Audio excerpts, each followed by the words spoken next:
President. Senator from Iowa. I come to the floor today concerned that the Senate's advice and consent role is being undermined. It's being undermined by obstruction from Senate Democrats that threaten to keep the Justice Department from functioning as the American people expect and the American people deserve. The Office of Legislative Affairs serves as a crucial bridge between the Justice Department and this Congress. This relationship is essential not only for the legislative process, but for maintaining constitutional oversight and accountability. Office of Legislative Affairs ensures that we as lawmakers have the timely information needed to craft legislation, conduct oversight, and fulfill our constitutional duties. When we seek answers, whether it's on criminal justice or immigration or national security, it's the Office of Legislative Affairs that takes our questions and returns the responses. This function can't run on autopilot. Yet today, the Office of Legislative Affairs is hobbled. It lacks a Senate-confirmed Assistant Attorney General to lead that office. Why? Because Senate Democrats have decided to impede the confirmation of all Justice Department nominees without exception. That is not the constitutional role of advice and consent. That is obstruction. Every senator has the right to raise concerns about nominees. That's our constitutional role. That's our duty. And holds of specific nominees for specific reasons at times is very appropriate. It's an appropriate tool for any senator to use. I have even used that tool, and I've also done it on nominees. But the process demands fairness. It demands common sense. We should weigh each nominee individually, not slam the brakes on an entire agency, especially one for keeping Americans safe. So I'm here at the floor because of the nomination of Patrick Davis, pending on the Senate calendar now for 2 months. This is regrettable because he's an exceptionally qualified nominee, and this senator should know because he worked for this senator. Mr. Davis brings a strong record of public service and a deep understanding of the legislative process gained from his time working for me on the Senate Judiciary Committee. I'm confident he will lead the Office of Legislative Affairs with diligence, with fairness, and with integrity. He should be confirmed today, and I'm here to ask my colleagues to do just that. Obstructing his nomination serves absolutely no one. Many senators, myself included, have outstanding requests to the Justice Department that we expect answers to. I understand that some senators may complain that they haven't received a response to their own outstanding requests. I've made such complaints myself over the years under both Republican and Democrat administrations. But I don't believe that obstructing this particular qualified nominee who can help get the response we need will address their concerns. I also understand that some senators are unhappy with the current administration and are using Justice Department nominees to make their displeasure known. To these colleagues, I'll simply say that the obstruction of qualified nominees to lead the Office of Legislative Affairs makes it harder for the Department of Justice to engage with Congress and harder for Congress to do its job. This ultimately ends up hurting the American people. I'm asking this body to uphold a fair confirmation process so that the Justice Department can effectively engage with Congress. Blocking the confirmation of Patrick Davis does not serve the Senate, it does not serve the interest of justice, and it does not serve the American people. So I'm here, Mr. President, to ask unanimous consent that the Senate proceed to the consideration of the following nomination: Executive Calendar Number 92, Patrick Davis to be Assistant Attorney General. That the Senate vote on the nomination without intervening action or debate. The motion to reconsider be considered made and laid upon the table, and that the President be immediately notified of the Senate's actions. Is there objection? Reserving the right to object. The Democratic leader. And I will object for two reasons. First, a few weeks ago, I announced I'm placing holds on all DOJ political nominations because the Attorney General refuses to answer fundamental questions about Donald Trump seeking a luxury plane from Qatar to use as Air Force One. This is a grave national security threat, as everyone knows. The bottom line is very simple on this plane. The President of the United States accepted a luxury jet from a foreign government to use as his personal Air Force One. It wasn't just unethical, it reeked of corruption, of bribery, and threatened our national security. That whole plane will have to be taken apart piece by piece to make sure listening devices aren't in it, and even be more expensive. And yet the Justice Department didn't look the other way. They approved it. That's so typical of this Justice Department. In something that I think if a Democratic president did it, the senator from Iowa would be the first on the floor to stand to object. Now we hear silence. Silence. They won't even answer serious questions about this. This plane should be withdrawn. And I have introduced legislation to do that. But that's not the only reason. Donald Trump has turned the Justice Department upside down. It is politicized, it is weaponized, it is hollowed out. Donald Trump and his acolytes in the Justice Department are less interested in prosecuting criminals and more interested in prosecuting Trump's perceived political opponents. This is an absolute disgrace. Both sides, in past administrations, Democrat and Republican, have worked together to uphold the rule of law at DOJ. But now, the rule of law has been replaced by loyalty tests. When this Justice Department is as horrible as it is, as political as it is, as destructive of American values as it has been,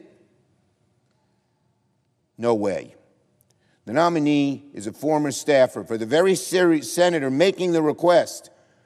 Now, as my colleague noted, in the past, he's been up there when other administrations made ethical violations and did the wrong thing in his judgment. But now there's just silence from my colleague and from all of the Republican senators, and they know what's going on. They know what's going on. But blind obeisance to Donald Trump is wrong when it comes to something as sacred as this: rule of law and a Justice Department that seeks to enforce the law, not just go after political enemies. If Donald Trump and Republicans want to poison and politicize our justice system, I'm not participating, and I object. And I'd add one more point with deep regret. What is happening to the Judiciary Committee and the Justice Department is shameful.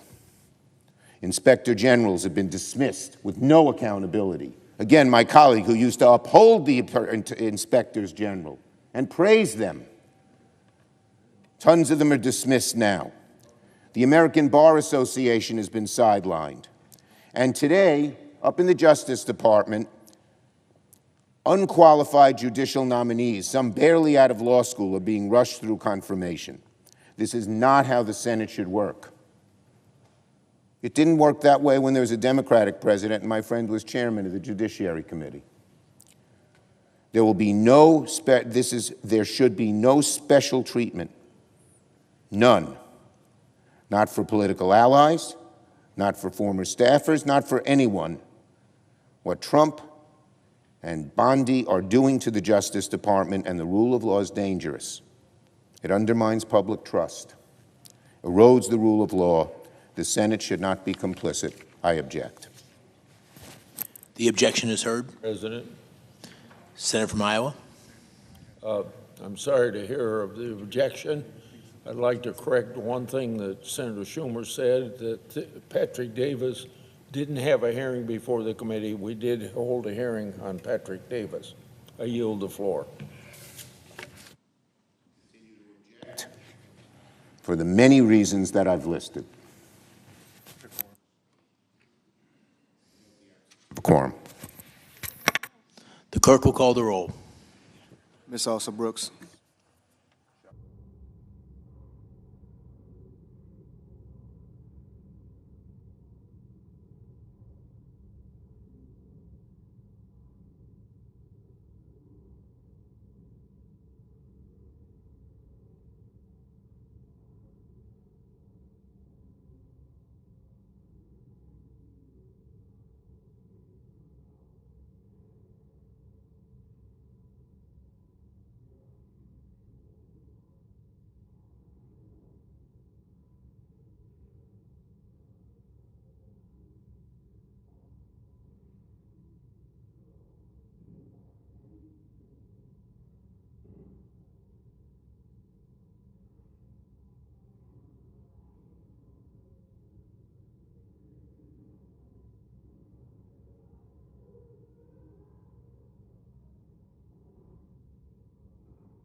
Mr. President, I Senator from Iowa.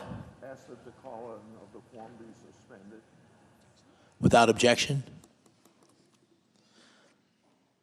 The clerk will report the motion to invoke cloture. Cloture motion. We, the undersigned senators, in accordance with the provisions of Rule 22 of the Standing Rules of the Senate, do hereby move to bring to a close debate on the nomination of Michelle Bowman of Kansas to be Vice Chairman for the supervision of the Board of Governors of the Federal Reserve System for a term of 4 years, signed by 17 senators. Under the previous order, the mandatory quorum call under Rule 22 has been waived. The question is it the sense of the Senate that debate on the nomination of Michelle Bowman of Kansas to be Vice Chairman for supervision of the Board of Governors of the Federal Reserve System for a term of 4 years shall be brought to a close? The yeas and the nays are mandatory under the rule. The clerk will call the roll. Ms. Alsop Brooks, Ms. Baldwin, Mr. Banks, Mr. Barrasso, Mr. Bennett, Mrs. Blackburn, Mr. Blumenthal, Ms. Blunt-Rochester, Mr. Booker, Mr. Bozeman, Mrs. Britt, Mr. Budd, Ms. Cantwell, Mrs. Capito, Mr. Cassidy, Ms. Collins, Mr. Coons, Mr. Cornyn, Ms. Cortez Masto, Mr. Cotton, Mr. Kramer, Mr. Crapo, Mr. Cruz, Mr. Curtis, Mr. Daines, Ms. Duckworth, Mr. Durbin, Ms. Ernst. Aye.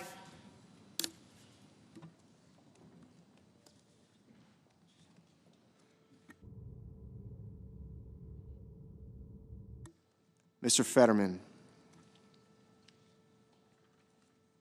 Mrs. Fisher, Mr. Gallego, Mrs. Gillibrand, Mr. Graham, Mr. Grassley,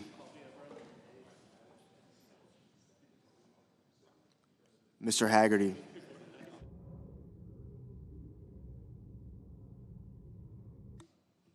Ms. Hassan,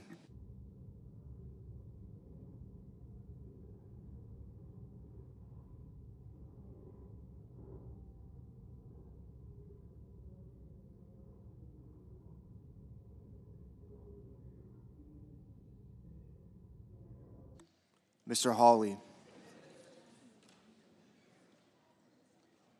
Mr. Heinrich, Mr. Hickenlooper,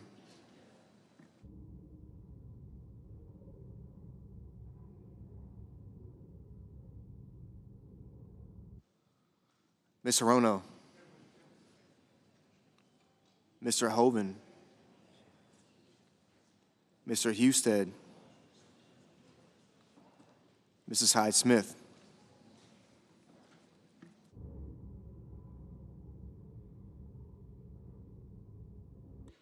Mr. Johnson,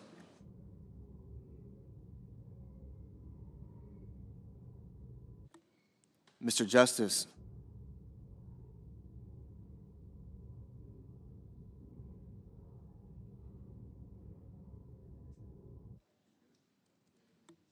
Mr. Kane, Mr. Kelly, Mr. Kennedy, Mr. Kim, Mr. King, Ms. Klobuchar, Mr. Langford, Mr. Lee, Mr. Lujan, Ms. Lummis,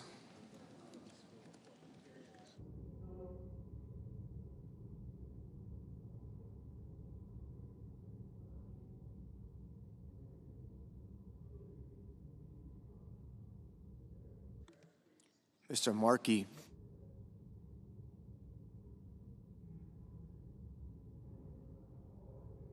Mr. Marshall,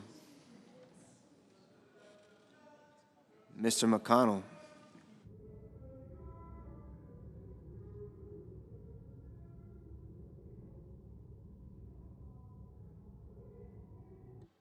Mr. McCormick,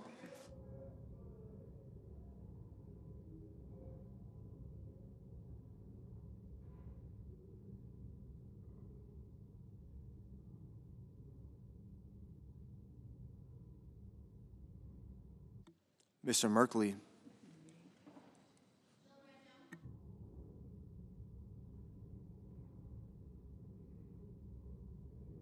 Mrs. Moody, Mr. Moran, Mr. Moreno, Mr. Mullen,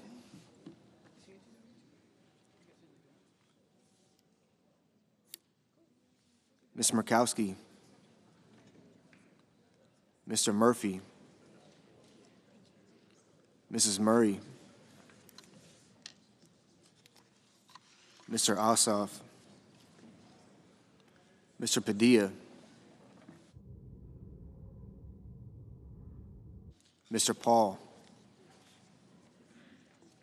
Mr. Peters, Mr. Reed, Mr. Ricketts, Mr. Risch, Ms. Rosen,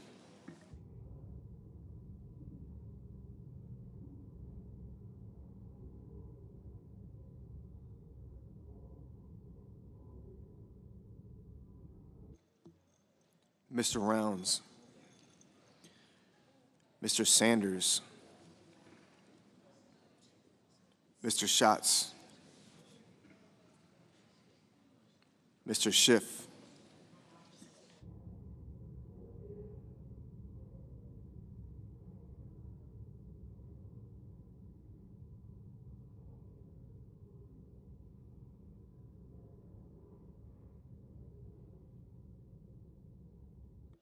Mr. Schmidt, Mr. Schumer,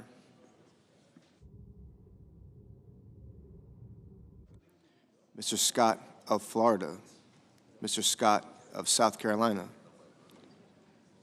Mrs. Shaheen,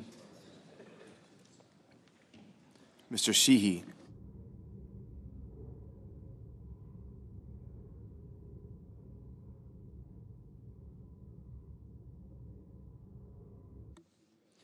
Ms. Slotkin, Ms. Smith, Mr. Sullivan, Mr. Thune, Mr. Tillis, Mr. Tuberville, Mr. Van Hollen, Mr. Warner, Mr. Warnock, Ms. Warren, Mr. Welch, Mr. Whitehouse, Mr. Wicker,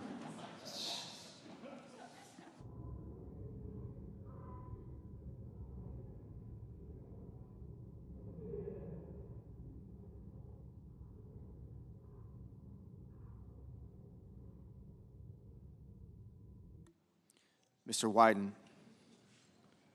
Mr. Young.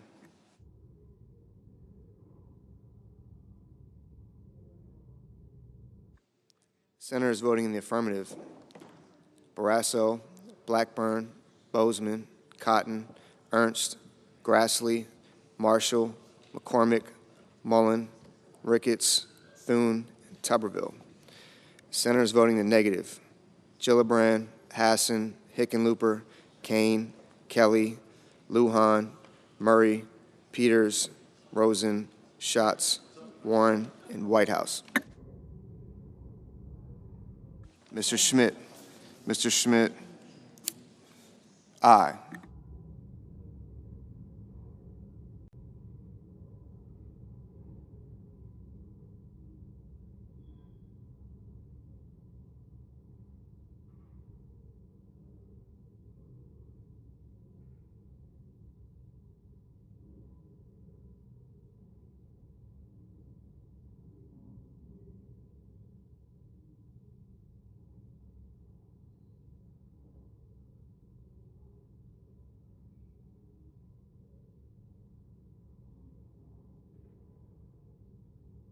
Mr. Budd.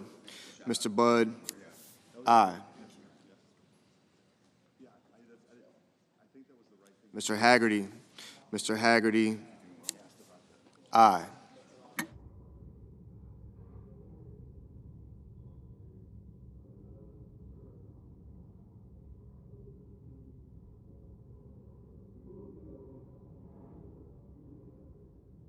Mr. Schiff. Mr. Schiff, no. Mr. Langford. Mr. Langford, aye. Mrs. Fisher. Mrs. Fisher, aye.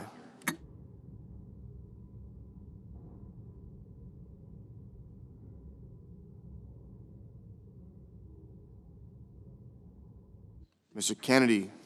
Mr. Kennedy, aye. Mr. Crapo. Mr. Crapo, aye.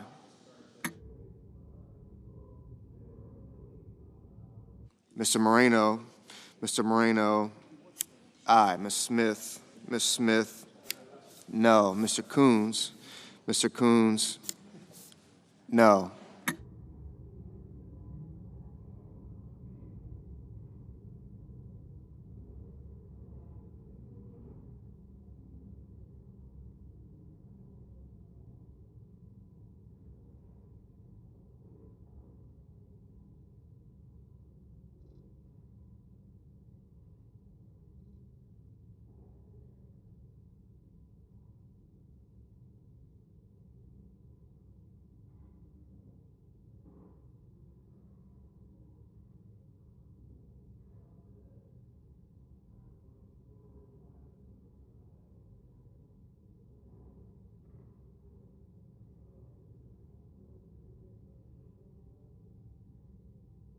Mr. Padilla. Mr. Padilla, no. Mr. Kim. Mr. Kim, no.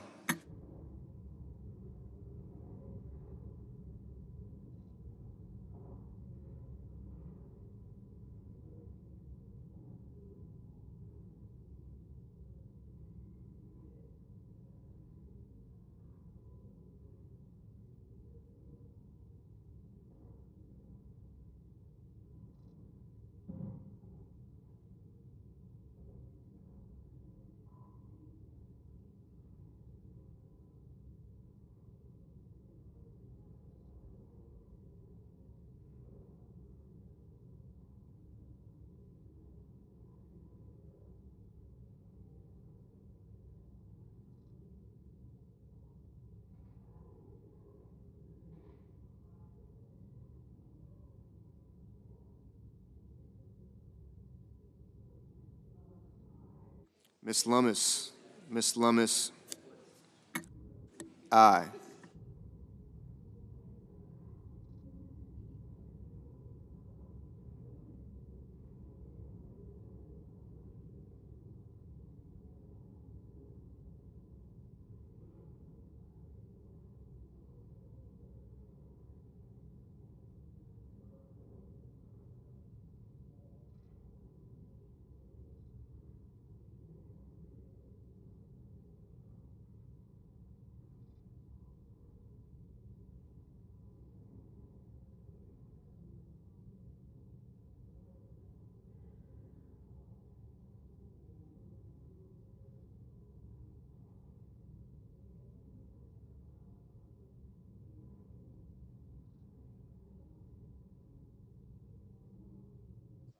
Mr. Rounds. Mr. Rounds. Aye.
Mrs. Moody. Mrs. Moody. Aye. Ms. Baldwin. Ms. Baldwin. No. Mr. Young. Mr. Young. Aye. Ms. Klobuchar. Ms. Klobuchar. No.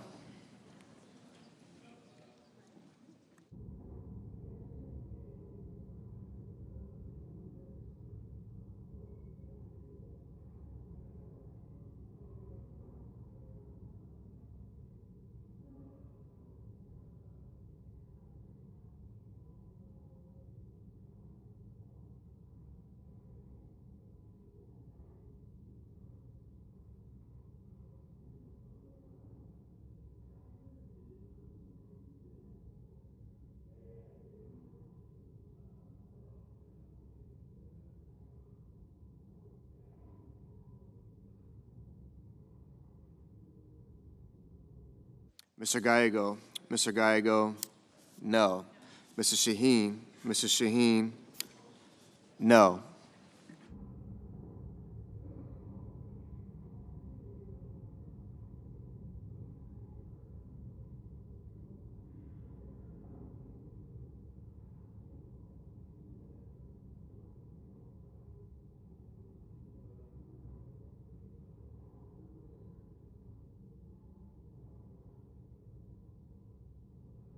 Mr. Banks. Mr. Banks.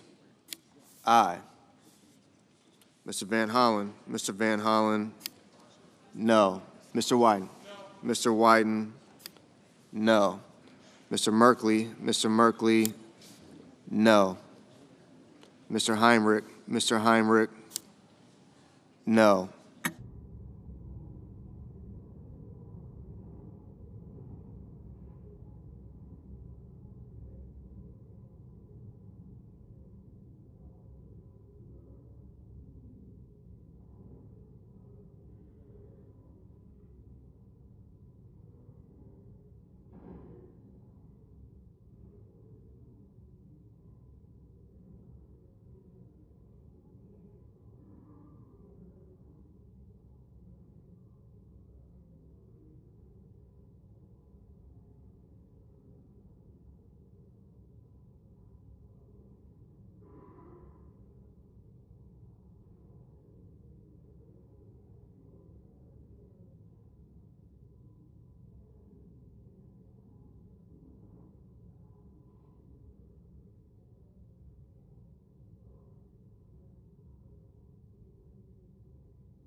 Mr. Cornyn?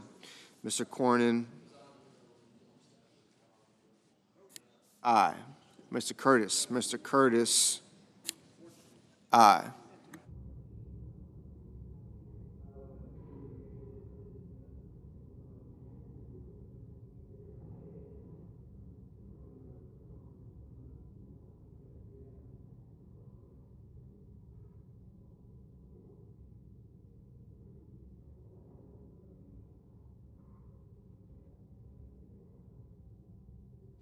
Mr. Murphy? Mr. Murphy? No.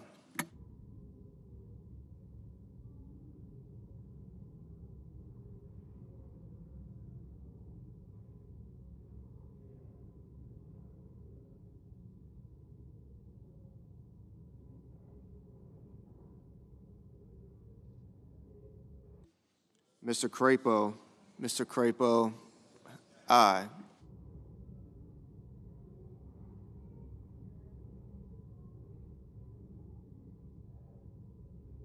Mr. Schumer? Mr. Schumer? No. Mr. Justice?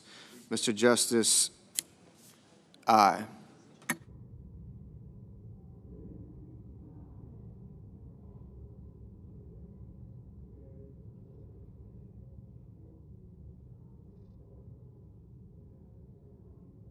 Mr. Moran? Mr. Moran? Aye.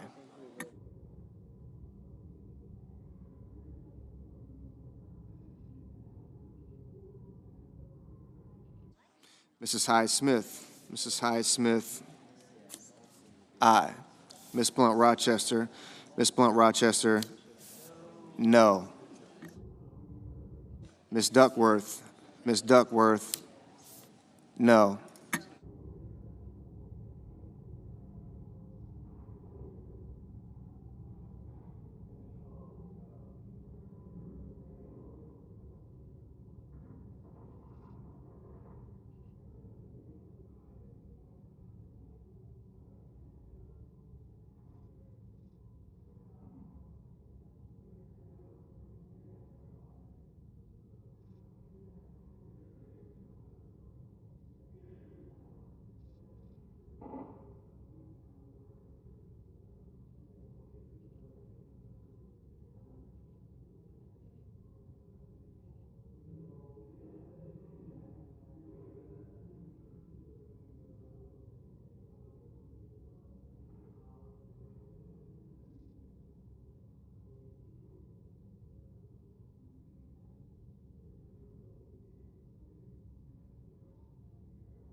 Ms. Collins? Ms. Collins? Aye. Mr. Husted? Mr. Husted? Aye.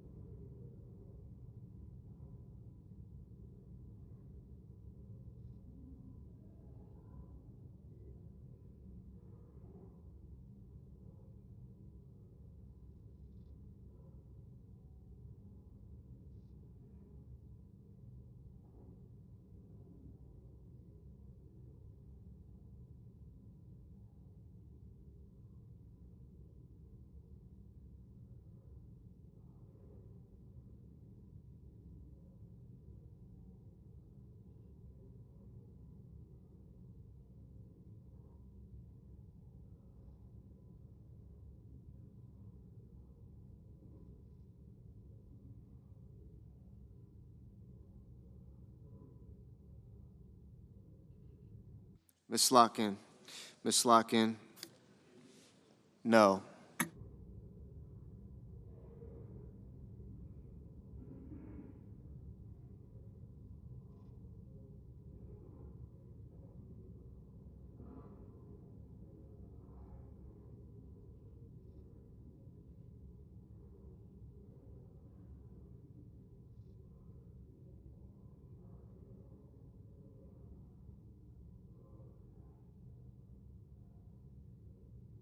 Mr. King.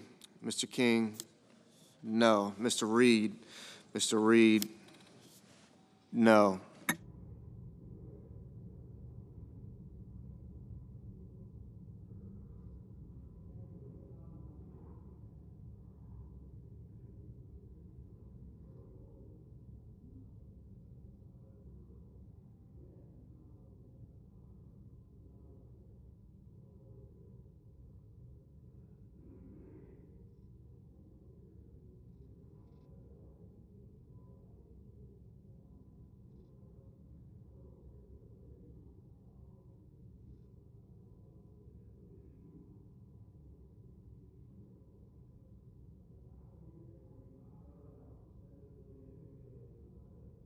Mr. Welch. Mr. Welch. No. Mr. Johnson. Mr. Johnson. Aye.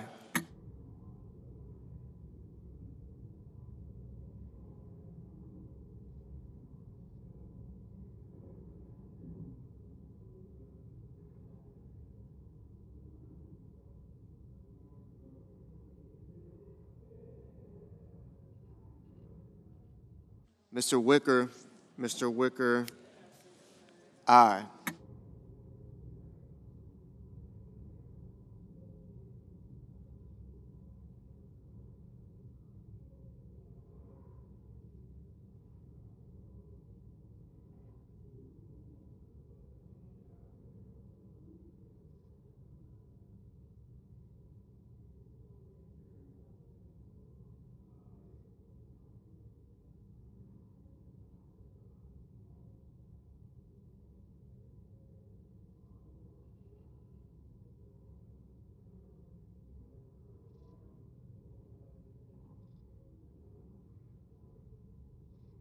Mr. Booker. Mr. Booker. No. Mr. Risch. Mr. Risch. Aye.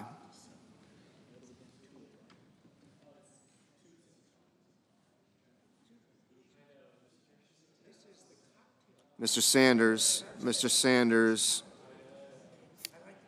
No.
Mr. Hawley.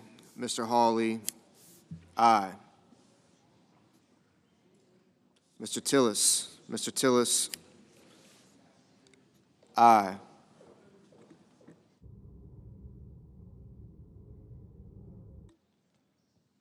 Mr. Cassidy. Mr. Cassidy. Aye.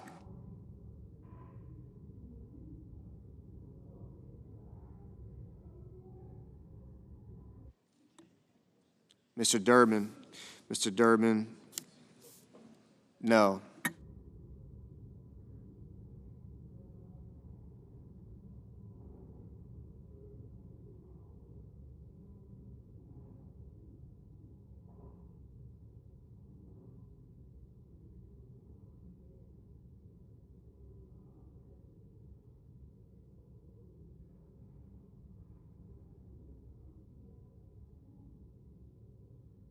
Mr. Paul. Mr. Paul, aye.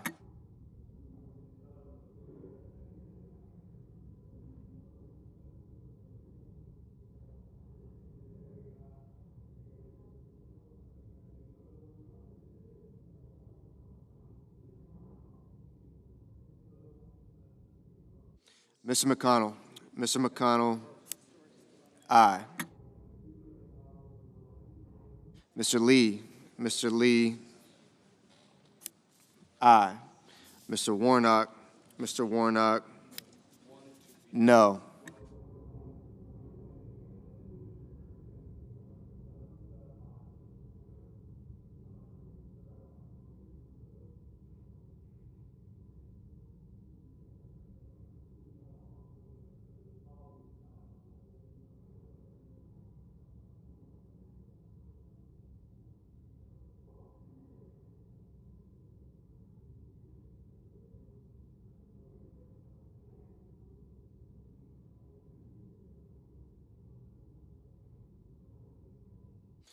Mr. Scott. Mr. Scott of Florida, aye. Ms. Cortez Masto. Ms. Cortez Masto, no. Mr. Warner. Mr. Warner, no.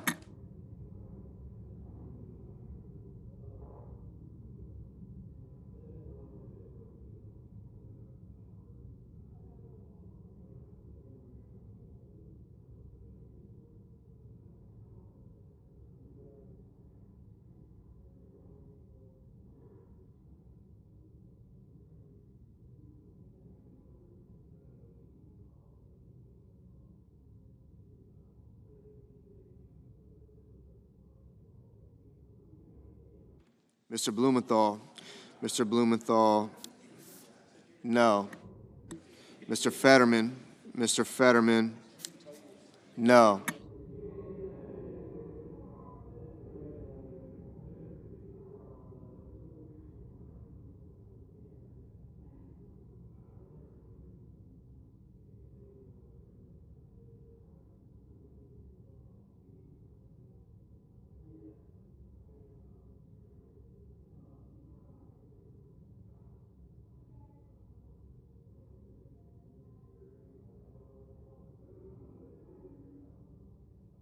Mrs. Britt. Mrs. Britt, aye. Ms. Cantwell. Ms. Cantwell, no.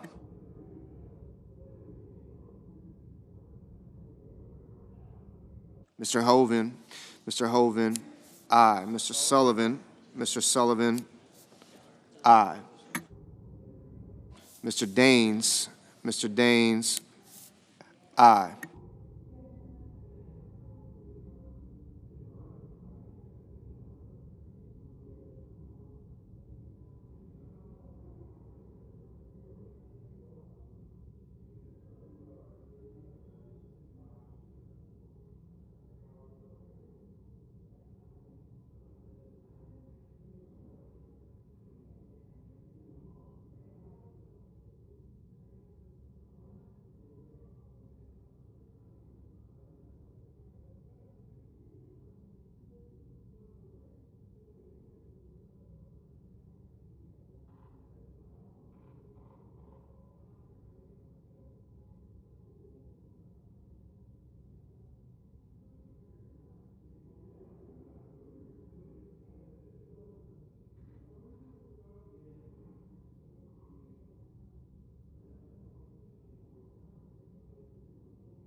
Mr. Kramer.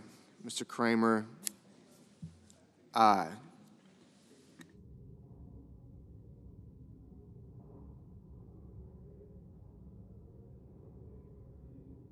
Mr. Graham.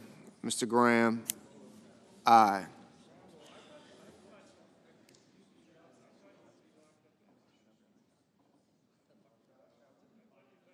Mr. Cruz. Mr. Cruz, aye. Mr. Scott of South Carolina, aye.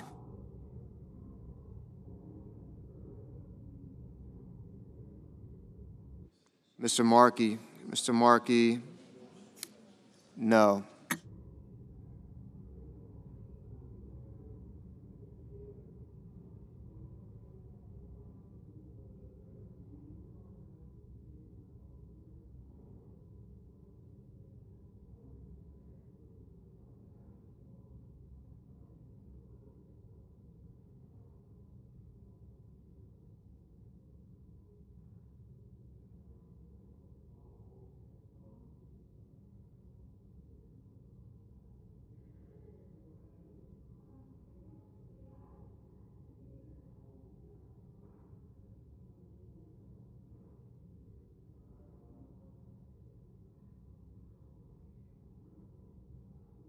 Mr. Bennett, no.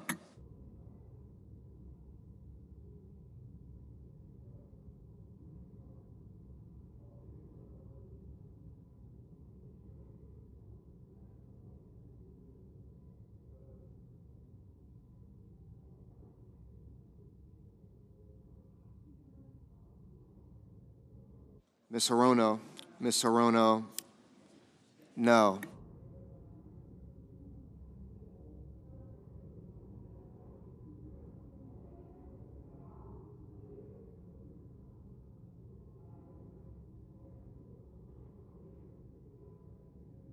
Ms. Murkowski, aye. Ms. Also Brooks, no.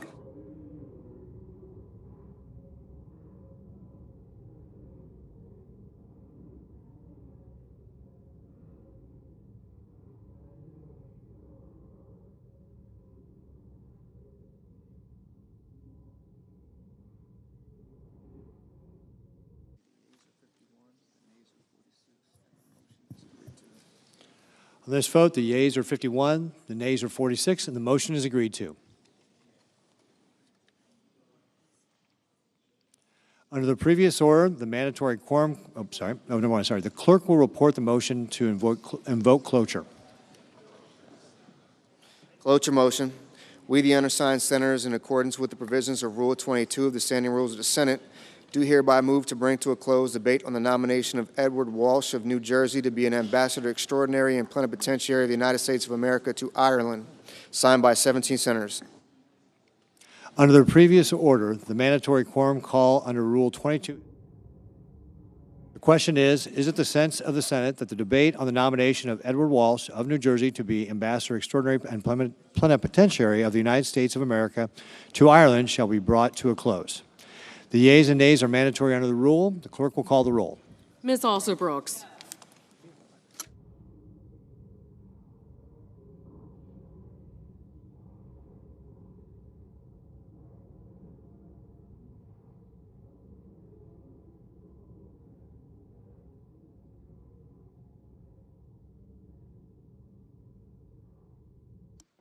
Ms. Baldwin. Mr. Banks.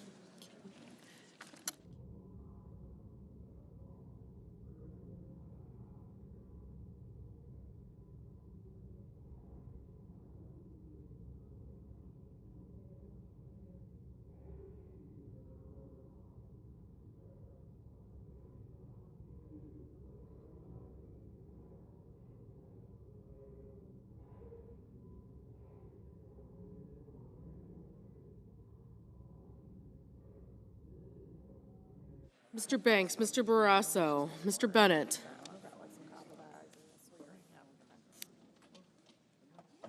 Mrs. Blackburn, Mr. Blumenthal, Ms. Blunt-Rochester, Mr. Booker. Yeah, bring him.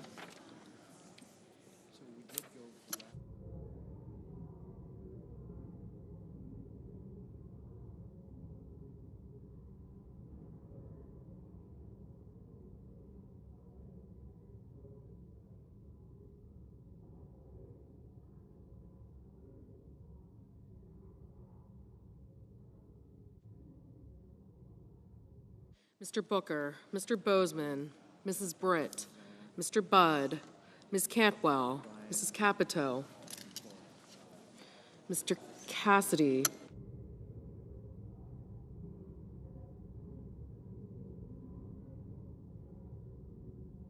Ms. Collins, Mr. Coons, Mr. Cornyn, Ms. Cortez Masto, Mr. Cotton, Mr. Kramer,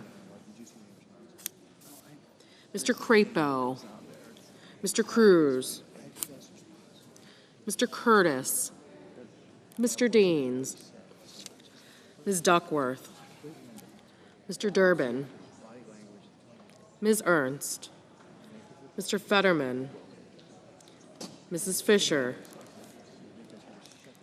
Mr. Gallego, Mrs. Gillibrand,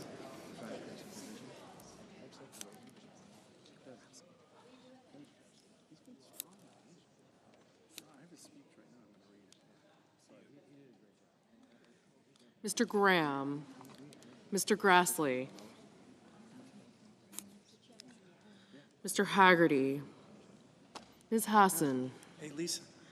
Mr. Hawley, Mr. Heinrich, Mr. Hickenlooper, Ms. Hirono, Mr. Hoven, Mr. Husted, Mrs. Hyde-Smith, Mr. Johnson, Mr. Justice,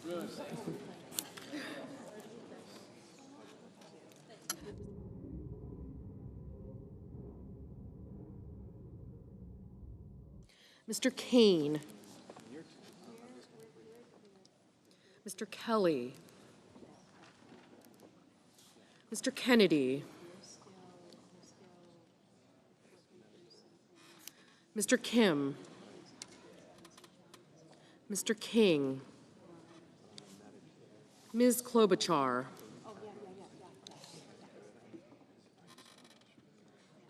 Mr. Langford,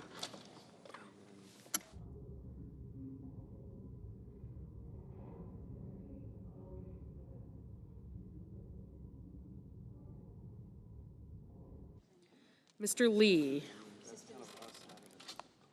Mr. Lujan, Ms. Lummis, Mr. Markey, Mr. Marshall, Mr. McConnell, Mr. McCormick, Mr. Merkley, Mrs. Moody, Mr. Moran,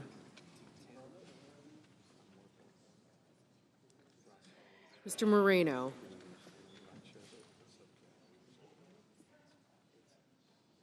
Mr. Mullen, Ms. Murkowski, Mr. Murphy, Mrs. Murray, Mr. Ossoff, Mr. Padilla, Mr. Paul, Mr. Peters, Mr. Reed, Mr. Ricketts, Mr. Risch, Ms. Rosen, Mr. Rounds, Mr. Sanders, Mr. Schatz, Mr. Schiff, Mr. Schmidt, Mr. Schumer, Mr. Scott of Florida, Mr. Scott of South Carolina, Mrs. Shaheen, Mr. Sheehy, Ms. Slotkin, Ms. Smith. Mr. Sullivan. Mr. Thune. Mr. Tillis. Mr. Tuberville. Mr. Van Hollen. Mr. Warner. Mr. Warnock. Ms. Warren. Mr. Welch. Mr. Whitehouse. Mr. Wicker. Mr. Wyden. Mr. Young.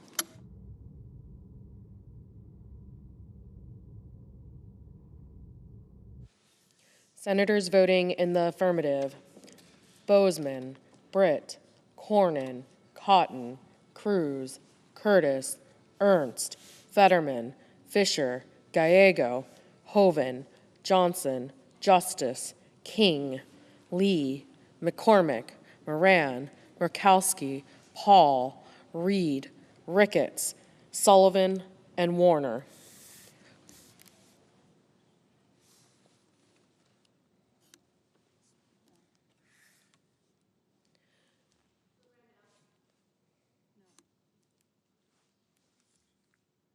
Senators voting in the negative: also Brooks, Bennett, Blumenthal, Blunt-Rochester, Cantwell, Cortez Masto, Duckworth, Gillibrand, Heinrich, Hirono, Kim, Markey, Murray, Padilla, Rosen, Sanders, Schatz, and Whitehouse. Ms. Smith. Ms. Smith, no. Mrs. Hyde-Smith. Mrs. Hyde-Smith, aye. Mr. Mullen. Mr. Mullen, aye. Ms. Baldwin. Ms. Baldwin, no.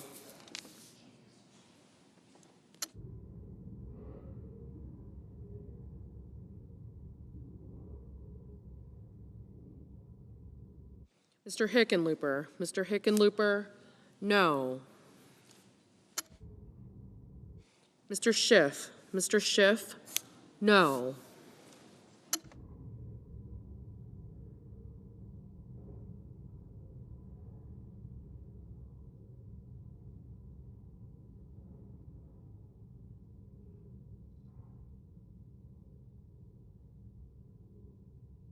Mr. Langford. Mr. Langford, aye. Mr. Marshall. Mr. Marshall, aye.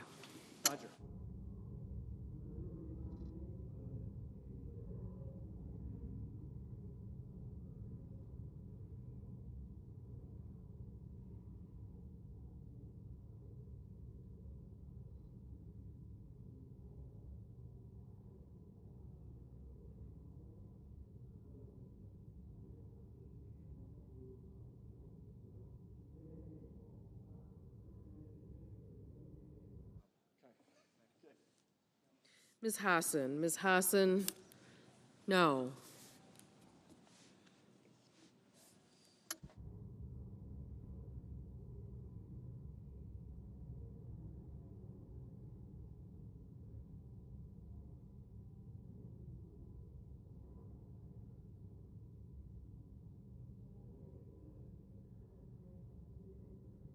Ms. Lotkin. Ms. Lotkin, no. Mr. Murphy. Mr. Murphy, no.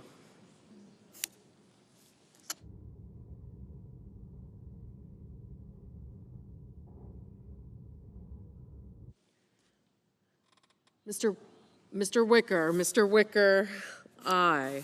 Mr. Daines. Mr. Daines, aye.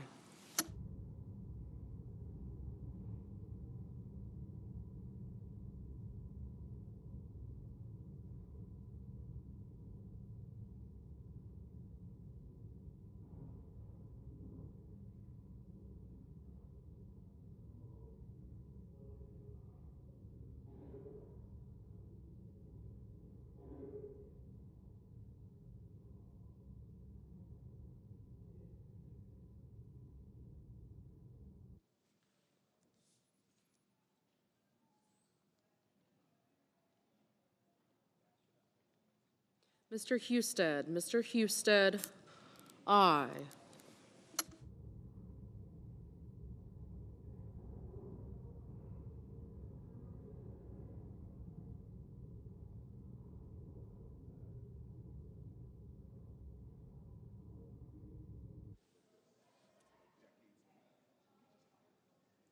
Mr. Merkley, no.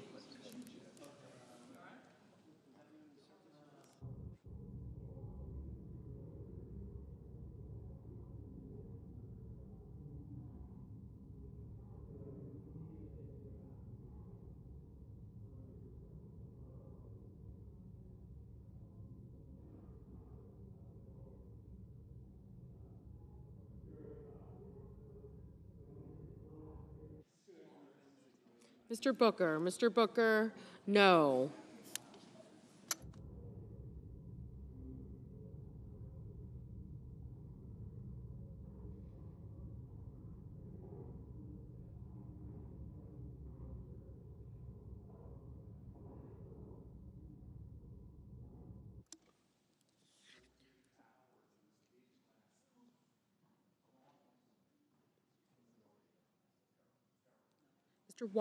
Mr. Wyden, no.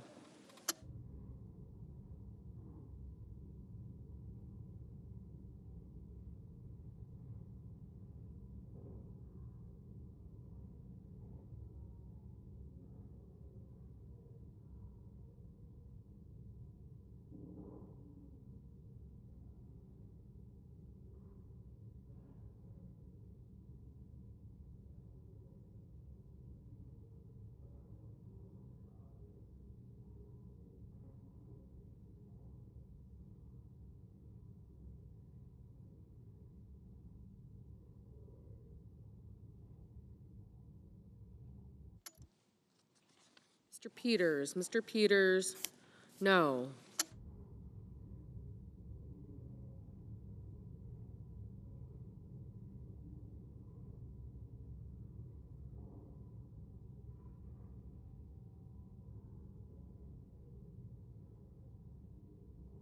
Mr. Kennedy, aye.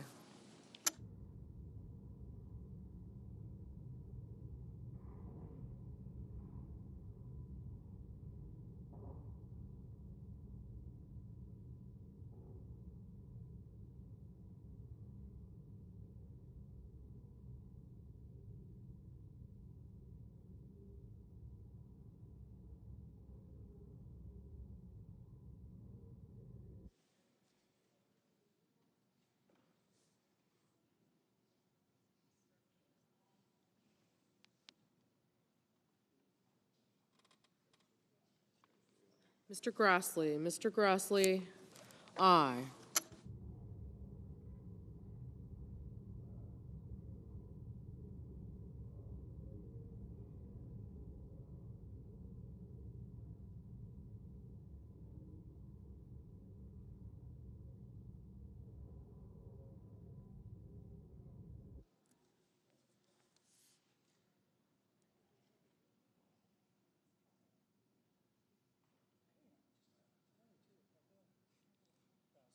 Mr. Rounds, aye.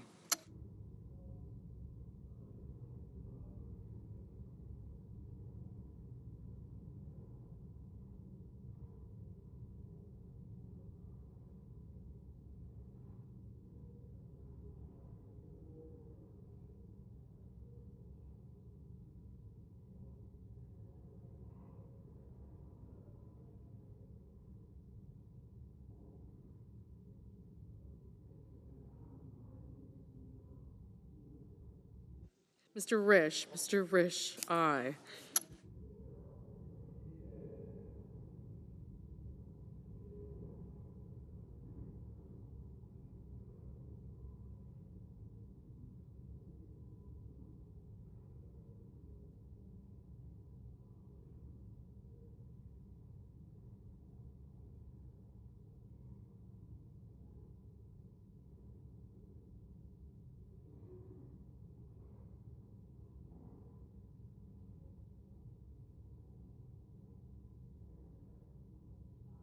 Ms. Collins, aye. Mr. Young, aye.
Mr. Coons. Mr. Coons, no.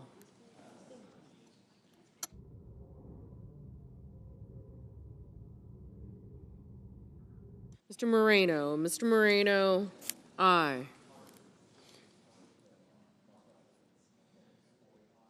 Mr. Schumer. Mr. Schumer, no.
Ms. Warren, no.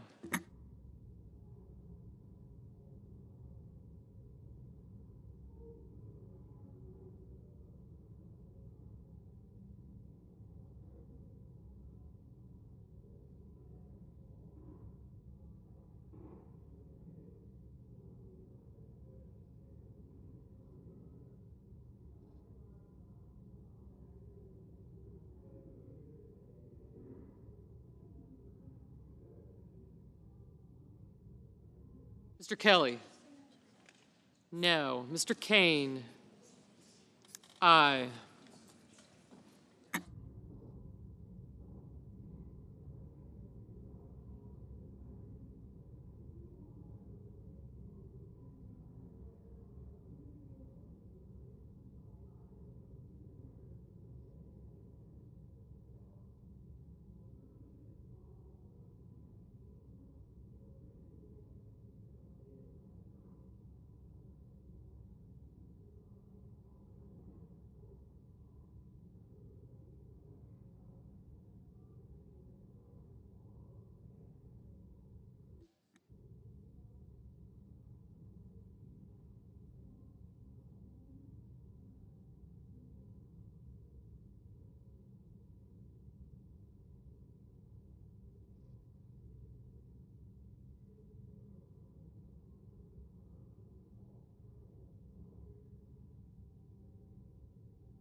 Mrs. Moody, aye.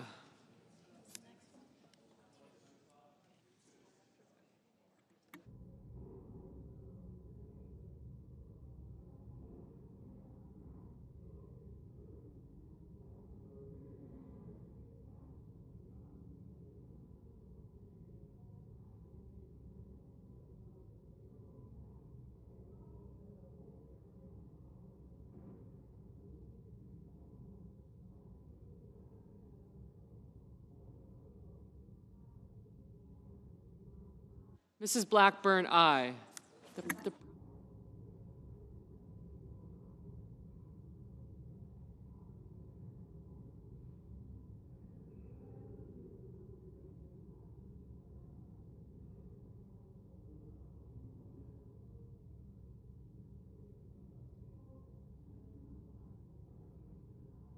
Ms. Klobuchar, aye.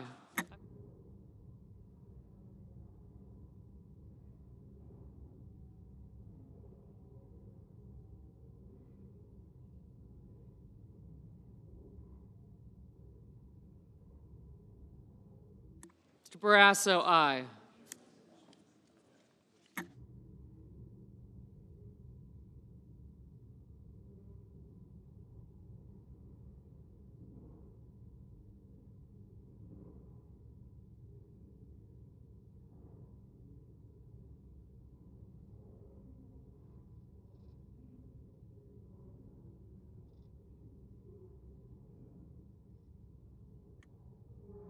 Mr. Warnock, no. Mr. Van Hollen, no.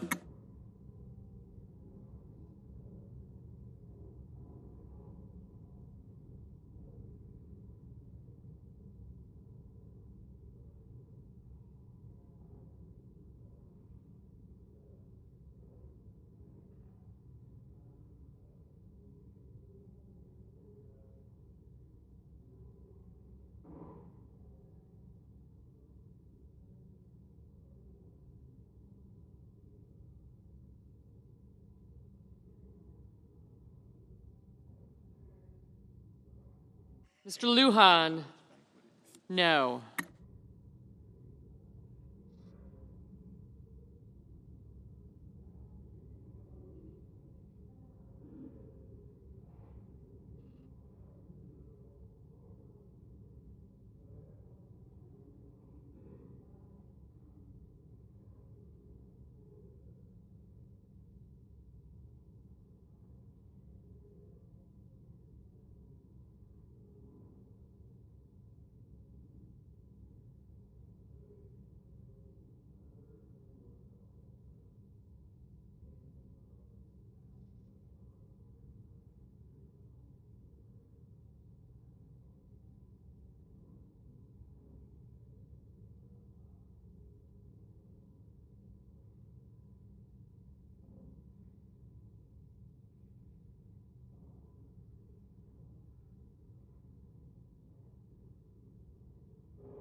Mr. Scott of Florida, aye.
Mr. Haggerty, aye.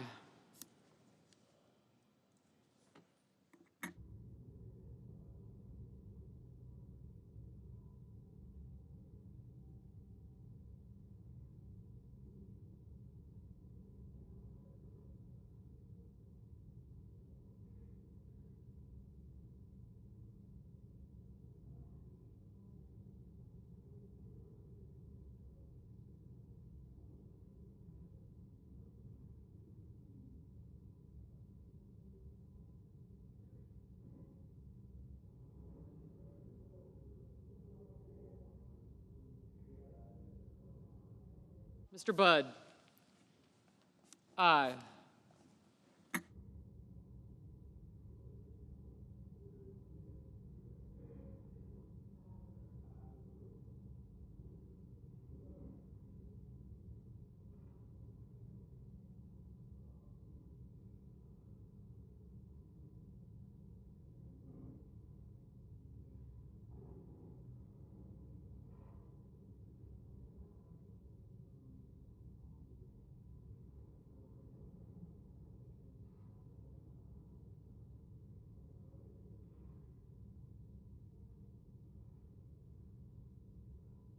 Mr. Tuberville, aye.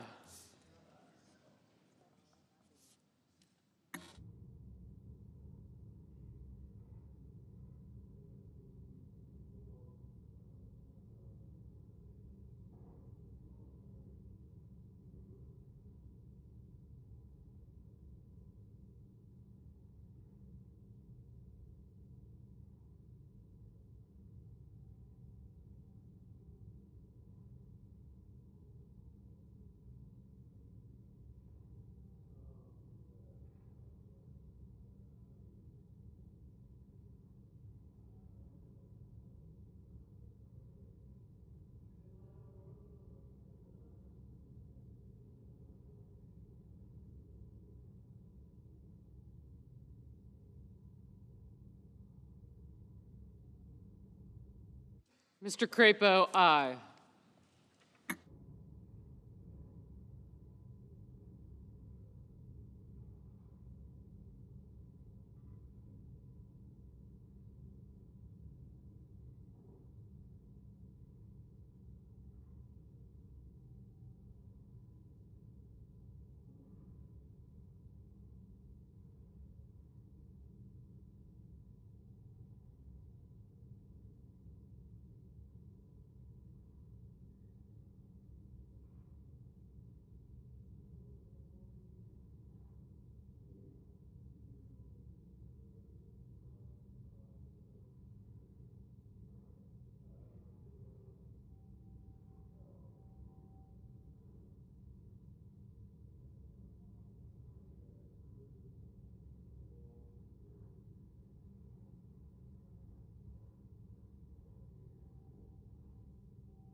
Mr. Banks, aye.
Mr. Graham, aye. Ms. Lummis? Aye. Thanks for coming. Mr. Welch, aye. They have so much miles. I'd get this flight.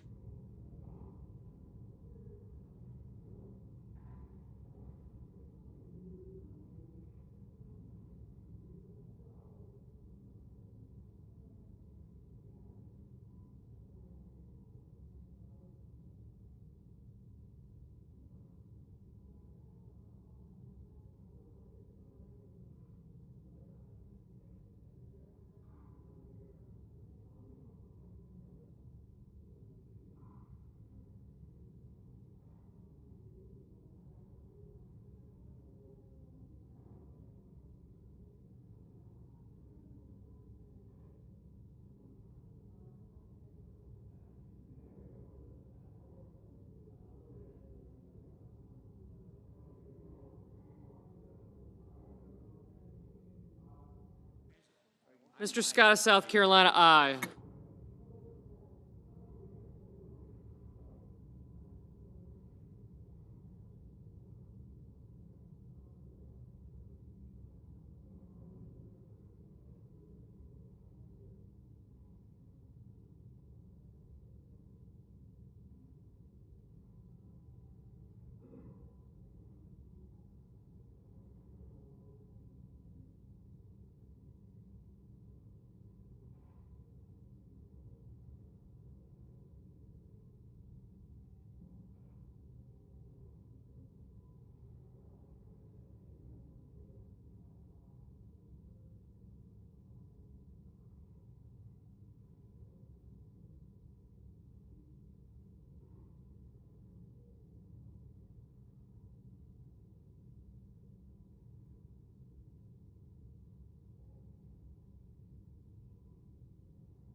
Mr. Durbin, no.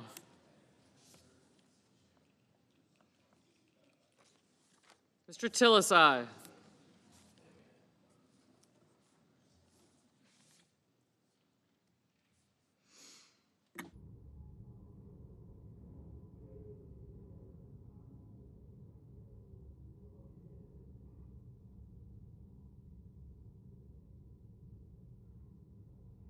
Mrs. Shaheen, no.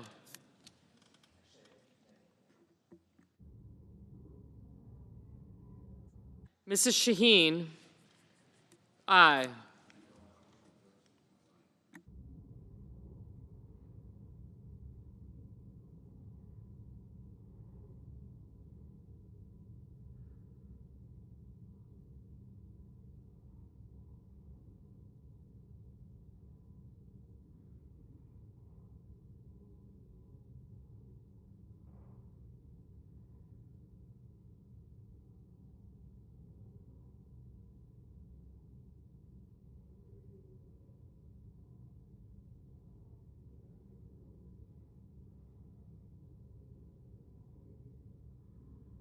Mr. Kramer, aye.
Mr. Thune, aye.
Mr. Schmidt, aye. Thank you.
Mr. Hawley, aye.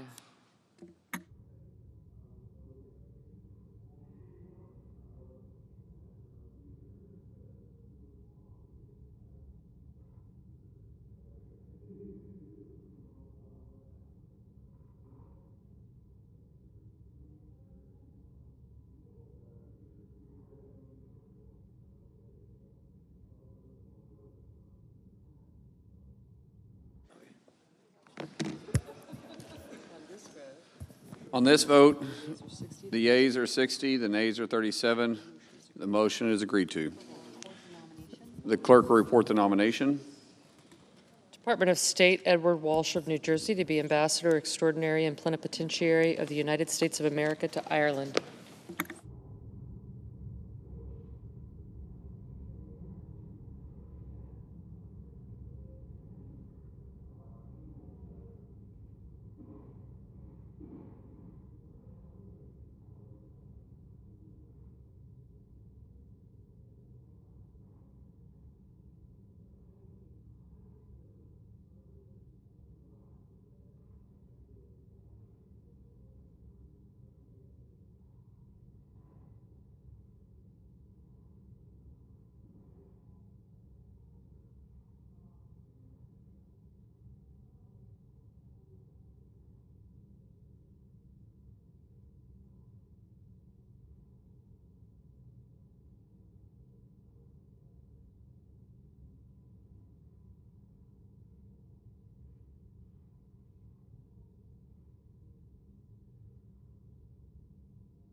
Mr. President. Senator from Tennessee. Thank you, Mr. President. What we have come to realize is under the last administration, the American people really suffered from open borders, crime, and lawlessness. And they spoke out about this, and in November, they issued a mandate to President Trump. And of course, we talk a lot about the economic impact of that. We talk about the health, but we also focus on the Make America Safe Again provisions. And I will say this, since he was elected in November and sworn in January, President Trump has done exactly that. He has worked to make this country safe, to make our communities safer. And what we have seen in operations across the country is that the Trump administration has committed to getting criminal, illegal aliens out of our communities and off of our streets. We have seen that in Tennessee. Now, in recent weeks, the Department of Homeland Security has worked with the Tennessee State Highway Patrol, and they have arrested 196 criminal illegal aliens in Nashville, Tennessee. Now, these are people that ought not to have ever been in the country. They're violent criminals, members of Tren de Aragua, members of MS-13. They're drug dealers, they're sex traffickers, they're human traffickers. And you know what? People said, I can't believe we had that many drug dealers, sex traffickers, gang leaders, gang cubs that were here in our community. And when you start to look at the crimes of some of these people, Mr. President, people are aghast at what they have learned. And they're grateful that President Trump, Secretary Noem, Tom Homan, who is our border czar, decided to come into Nashville and get these people off our streets and out of our communities.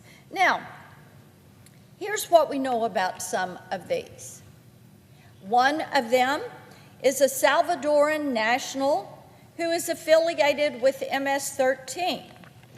Now, he probably left El Salvador because he has been wanted for murder in his home country. That's the charge against him, murder. Tennesseans are saying, look, we want to make certain we get these individuals deported. And I was talking to one of our local law enforcement officers there in Middle Tennessee, and I said, tell me what you think about ICE and Homeland Security and the work they're doing. He said, I am happy to see them here. We welcome them. We're glad they're working with the Highway Patrol, because when you get these criminals and these gang leaders off our streets, you make the community safer and you make our jobs a little bit safer. And we're seeing the benefits of these deportations of criminal illegal aliens on a nationwide scale. I give you the example of Nashville because I represent Tennessee. But we know that nationally, since Inauguration Day, ICE has arrested more than 66,000 criminal illegal aliens. The vast majority have prior criminal convictions and charges, including, as I've mentioned, violent MS-13 and Tren de Aragua gang members. Thousands more were charged or convicted of assault, weapons offenses, sex crimes, and murder. And when these criminals are taken off the street, you know what happens, Mr. President? Crime goes down. Safety improves. Now, in February, and I think this is a great example of results. So in February, ICE targeted more than 100 Tren de Aragua gang members that had taken over an apartment complex in Aurora, Colorado. Many people saw this. I'm certain many of my colleagues saw this reporting on the news. Now, that same quarter, that first quarter of the year, overall crime in the city declined by 22%. That is what happens when you go after people that are breaking the law, that have come into the country illegally and came in with ill intent. Now, despite the success that we have seen, whether it's Nashville or whether it's Aurora, Colorado, my Democratic colleagues are still demonizing these efforts in law enforcement and demanding an end to arrest and trying to stop deportations, and some are even working to undermine our brave and courageous law enforcement officers. Now, the mayor's office in Nashville has been one that has tried to obstruct these. And they were claiming that ICE's detainment of violent gang members and rapists is, and I quote them, making it harder to keep people safe. So the mayor's office and the mayor doxed federal law enforcement officers who were involved in these operations. They released their names, they released details about different operations. So they were doxing and unmasking the operation and the investigator or the agent's name. So what happens when the mayor does that is basically you're serving up a treasure trove of information to the gang leaders. You make the officers less safe, all law enforcement officers. You make the communities less safe, and you encourage people to target the operations or the officers. So what we have seen is this makes the job of law enforcement more difficult. It undermines President Trump's efforts to make our nation safe. And in essence, it has turned Nashville into a sanctuary city. And interestingly enough, in the state of Tennessee, it is illegal to have a sanctuary city.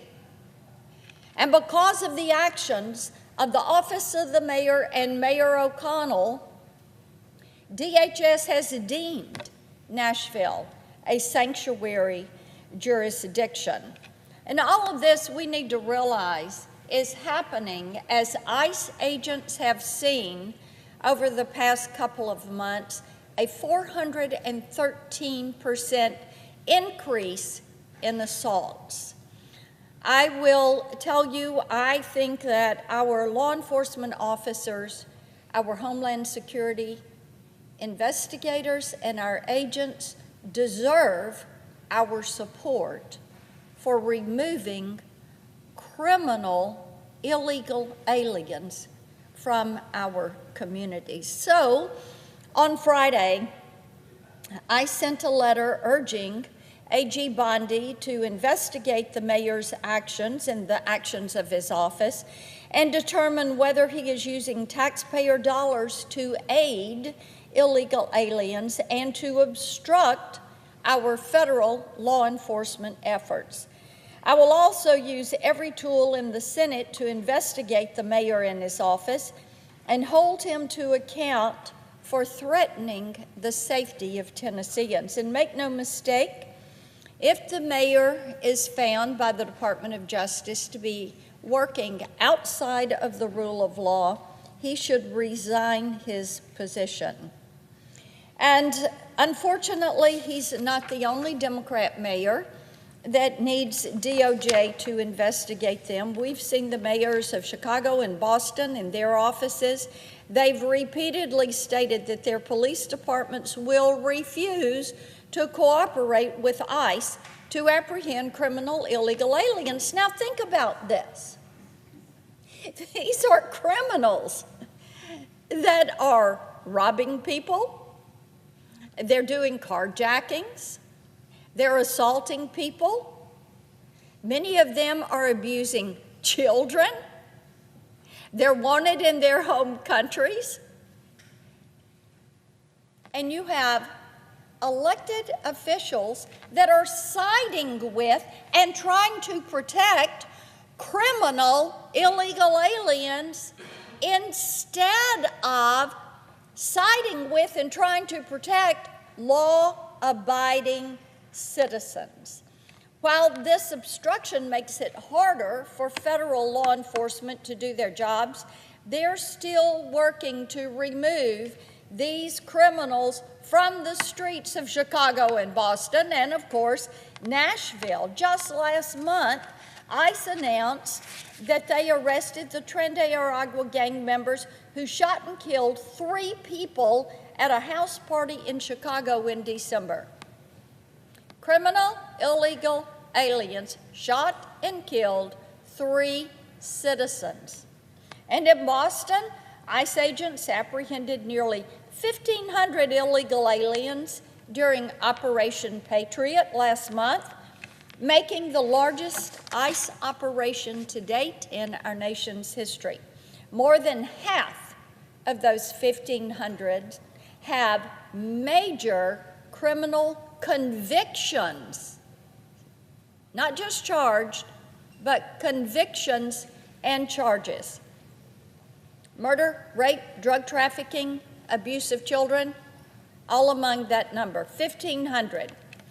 These are horrific crimes committed by illegal alien criminals who are roaming free in American cities until ICE comes in and apprehends them. While they continue to side with criminals, these Democrat mayors and those city councils, Republicans are supporting the president's efforts to maintain the rule of law so that there are no more innocent victims like Larisha Sherelle Thompson, a South Carolina mother of 2, who was allegedly murdered in cold blood last month by 6 illegal aliens who were trying to steal her car. Or Ava Moore, an 18-year-old Air Force cadet candidate who was killed while kayaking in Texas over Memorial Day weekend by an illegal alien who, according to authorities, hit her with a jet ski and then fled the scene.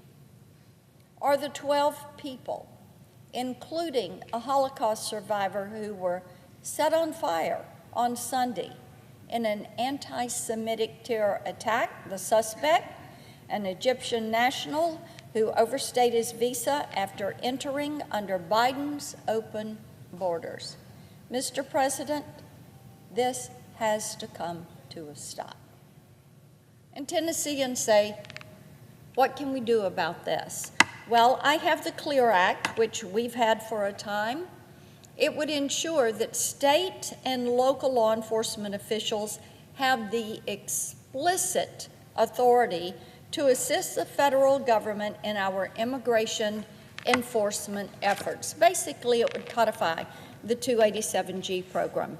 And this week, I'm introducing legislation that is backed by the White House, which would establish a deportation shot clock, which would require the federal government to deport an illegal alien within 15 days of a court order for removal. Right now, it takes 90 days. We think the deportation shot clock will empower the Trump administration to expedite deportations of these criminals and get them off our streets. And following the dangerous actions of our Nashville Mayor O'Connell and his office, I'm also introducing legislation that will make it illegal to dox federal law enforcement officials who are working to get these criminal illegal aliens off the streets. We realized after this occurrence that they were not included in the covered persons provisions. So I invite my Democrat colleagues to join us in this. If not, I invite them to come down here, talk about why they would choose to support criminal illegal aliens instead of working to make our communities safer and to uphold the rule of law. Thank you, Mr. President. I ask unanimous consent that the Senate recess following the cloture vote on the O'Neill nomination until 4 p.m. today. Without objection.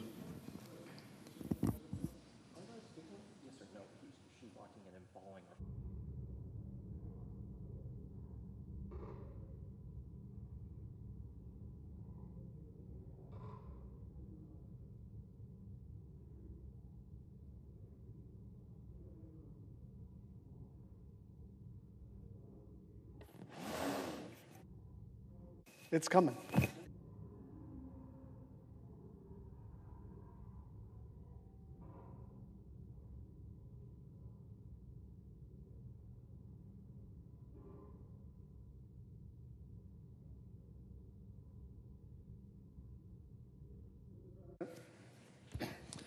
Senator from Hawaii.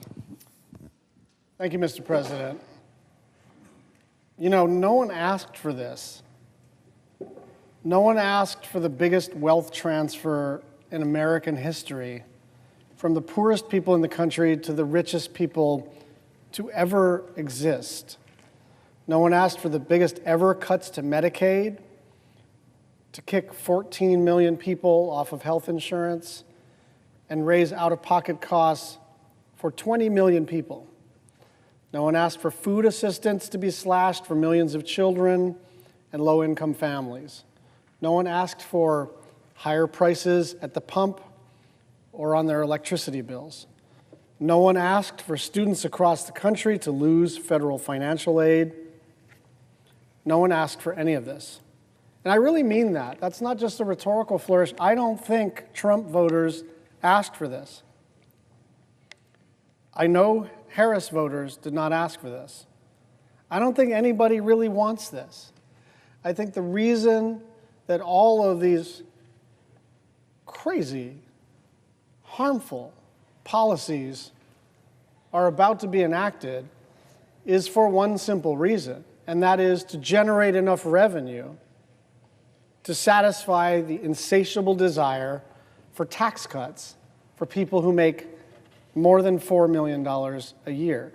They are literally taking money out of food assistance and Medicaid and Affordable Care Act, monthly subsidies. By the way, you don't know if you get a subsidy or not. You just go on the exchange and you pay the thing. The thing is, that thing is probably $400, $500, $600 a month less than it used to be because of the subsidies. So it's one thing to say 14 million people are going to get kicked off of Medicaid, and they will. It's another thing to say, because of those Medicaid cuts, a bunch of clinics and hospitals in rural communities are going to shut down, and they will. I think what's a little underrated is many, many more millions of people are going to pay not $50 more a year, not $100 more per month, but many hundreds of dollars more per month. Why?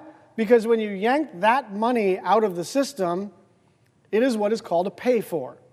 It means it generates a ton of revenue. How does it generate that revenue? By screwing regular people. They are racing to pass a bill that does all of these things, that raises the the debt by many, many trillions of dollars. And I think the problem that some of us have, and I really appreciate the presiding officer, and when we agree, we work really well together, and when we disagree, we are at least able to stay civil.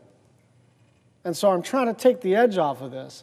But one of the reasons that it sounds like I'm frothing at the mouth and saying a bunch of partisan talking points is that it's kind of hard to believe that any political party would actually do this on purpose. It is quite hard to believe that you would cut food assistance and cut health care and cut help for regular working people in order to shovel money to people making more than $4 million a year. But that is exactly what they're doing. It is as if they designed this bill in a lab to make the maximum number of people angry. It's unpopular, it is unnecessary, and they're doing it anyway. Hospitals serving rural and low-income communities will be forced to shutter because they won't be adequately compensated for their services. And by the way, again, not a talking point. Go and visit any rural clinic or hospital. Ask them what percentage of their payer mix comes from Medicaid and what would happen if they lost a big chunk of that. A lot of them say, the big ones, the big is relative, but in the state of Hawaii, our big institutions say, well, we could stay afloat. We just have to deliver a lot less care. And then everybody would end up in the ER, right? The Queens Medical Center, the sort of #1 trauma center right in the middle of Honolulu, is already bursting at the seams. You've got multiple people in the hallways. All of the rooms, all of the beds are taken. It was just a couple of months ago that they finally figured out a way not to release the psychiatric emergencies right onto Punchbowl Avenue in their hospital gowns. That's before they do this to the hospitals. After the ACA passed, you go on the exchange, select a plan, and pay a fraction of what you used to pay. And I think one of the things is that the Obamacare is now so old that people forgot how horrible it was before then. Really horrible. And so now you just go on and you're kind of irritated because it's still money and it still feels like too much and it still feels like your HMO or your provider, kind of nitpicks you and, doesn't cover a bunch of care and the copays are too high. But it is way, way, way better than it used to be. And so this whole enterprise is for one single purpose, and that is to generate enough money to cut taxes for billionaire corporations and people who make $4 million or more in revenue. It's very, very few people benefiting and tens of millions of people being screwed. There's little in this bill that will help regular people who are already struggling to meet their monthly obligations, but there are plenty of rewards for the ultra-wealthy. Millionaires stand to gain roughly $70,000 in tax cuts, while billionaires in the top 1% will see close to $300,000 in benefits. And how do they find that money to shovel to the millionaires and billionaires? I don't mind a millionaire or billionaire. I know like 2 billionaires, not close, but I've met them. And I'm sure I know many millionaires. There are a number of colleagues in the Senate who are in that category. So it's not like, I'm not trying to demonize anybody. I'm just saying, do they need $300,000? Because I know people who need $300.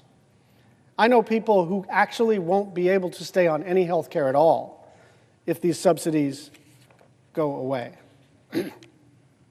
This is not the closing of loopholes. This is not fiscal discipline. And I want to make this point as clearly as I can. We would be in a harder position to argue against this bill if it were actually deficit neutral, right? Because traditionally the accusation against Democrats is they want to bust the budget and Republicans want to be responsible. But this one's weird because this is like under the guise of we got to do austerity, we got to do tough stuff, we got to cut. And then they come up with a bill that actually increases the deficit over baseline, even when they do their kind of nonsensical accounting where they basically have stopped counting the tax cuts that are in place because that's the baseline. And so the whole enterprise, and everybody needs to understand this, They are making everything more expensive. That is food, that is medicine, that is groceries, that is gasoline, that is electricity.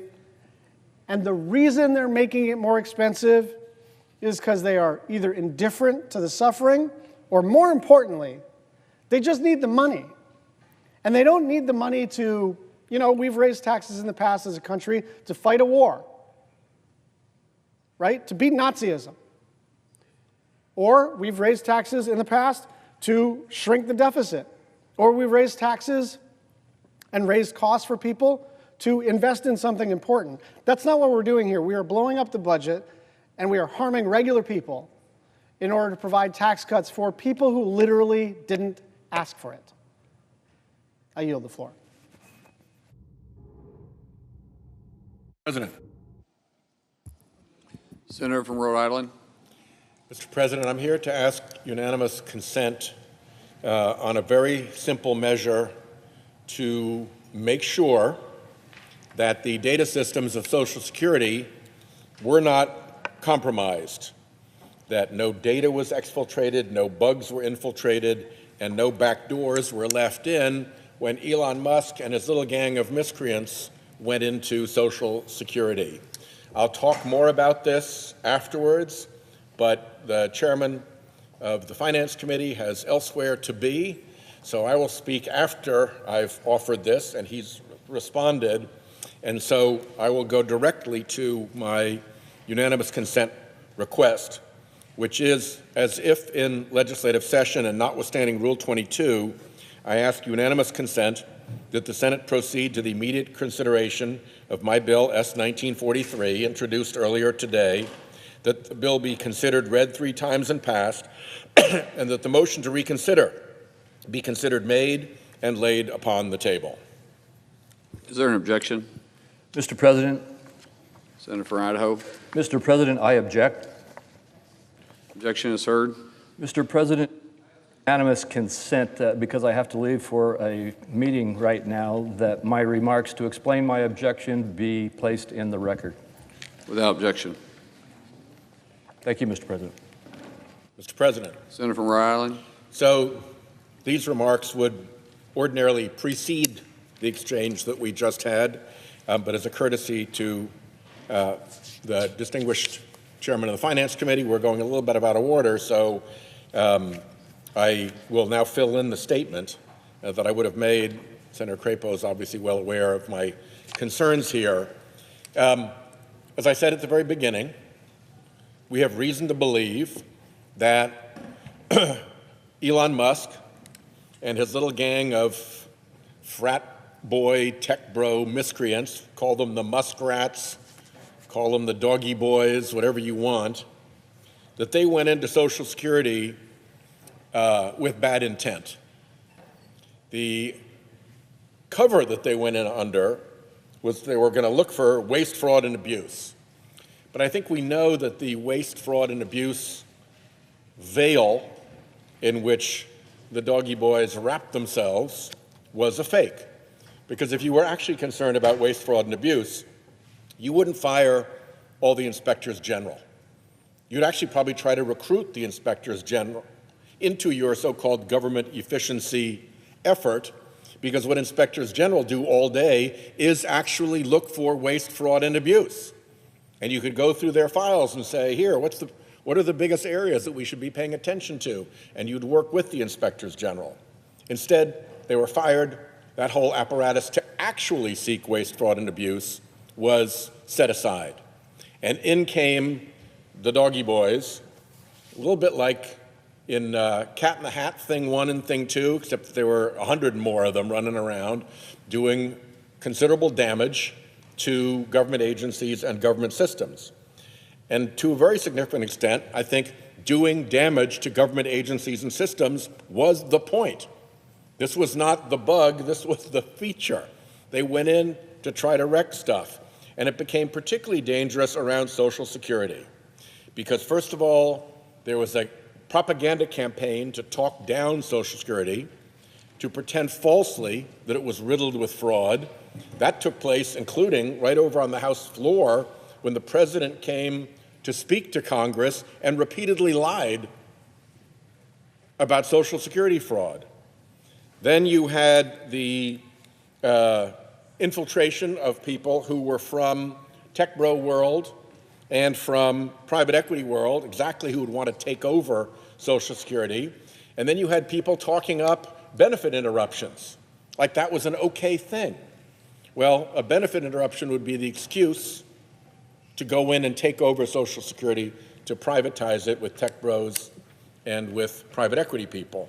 So I think the noise that we made about that headed it off, but there remains the lingering danger that when they got into Social Security's data systems, they exfiltrated data because data has enormous value, or they infiltrated bugs to do damage to the old systems of Social Security, or, worst of all perhaps, they left back doors so that Elon Musk or other folks who are interested in getting access to massive amounts of Americans' data can find their way in to Social Security's data system secretly. So this is a very simple measure. It asks for an audit of Social Security data systems to make sure that those things did not happen. That really ought to be a bipartisan, if not unanimous, expression of Senate intention, and that's why I hoped that we could generate unanimous consent for it today. With that, I yield the floor to the distinguished ranking member of the Committee on Finance, Senator Wyden. I thank my colleague, and Mr. President, I rise in support of his efforts. He is a valued member of the Senate Finance Committee, and this is a thoughtful approach to bring accountability at Social Security. The legislation directs the independent, nonpartisan Government Accountability Office to conduct a top-to-bottom audit of Social Security's databases, and in the process, determine whether DOJ left the agency vulnerable to cyber attacks when its agents gained unfettered access to agency records. Americans want to know whether the DOJ agents violated federal privacy and cybersecurity laws when they accessed their personal information. Now, I've said it once, I'll repeat it again. Social Security's databases represent the Fort Knox of Americans' personal lives. I see our friend from South Dakota here. He is a member of the Intelligence Committee. We've talked about privacy issues on a number of occasions, and privacy is what the White House legislation is all about. This whole question of the Social Security databases involves people's bank account numbers, their home addresses, work history, salaries, medical records. The list goes on and on. Social Security, under the direction of the DOJ-appointed acting commissioner, let Mr. Musk's cronies stroll in without raising a finger. It remains to be seen what's going to happen with Mr. Musk no longer leading DOJ and the new commissioner, Mr. Bisignano, taking the helm at Social Security. It's clear that DOJ accessed the original records under false pretenses, and they were claiming that there was rampant fraud throughout the Social Security program. As the top Democrat on the Senate Finance Committee, I've been demanding evidence from the Trump administration for some time now about the existence of all this, quote, fraud. Social Security has refused to provide me with a single shred of evidence. The senator's time has expired. I would ask unanimous consent, Mr. President, and my friend from South Dakota for 3 additional minutes. Without objection. I thank my colleague. Social Security, as I say, has refused to provide me with a shred of evidence because we already know from the Social Security watchdog that Social Security fraud, and colleagues, this is the relevant number, represents 0.009% of payments. So we have known for some time that this effort is part of the Trump plan to cut American Social Security benefits. I believe the long-term objective is to privatize the program so it can be sold off to some billionaires and you could weaponize Social Security to go after groups it wants to target. This effort is also part of what Donald Trump, Mr. Musk, and Peter Thiel have made a broader effort all about, and that's to collect and compile a master list of personal information on each American, pulling from the IRS, the Departments of Homeland Security, Education, and Social Security. I close by saying, thankfully, federal courts have slowed DOJ's access to Social Security records for now.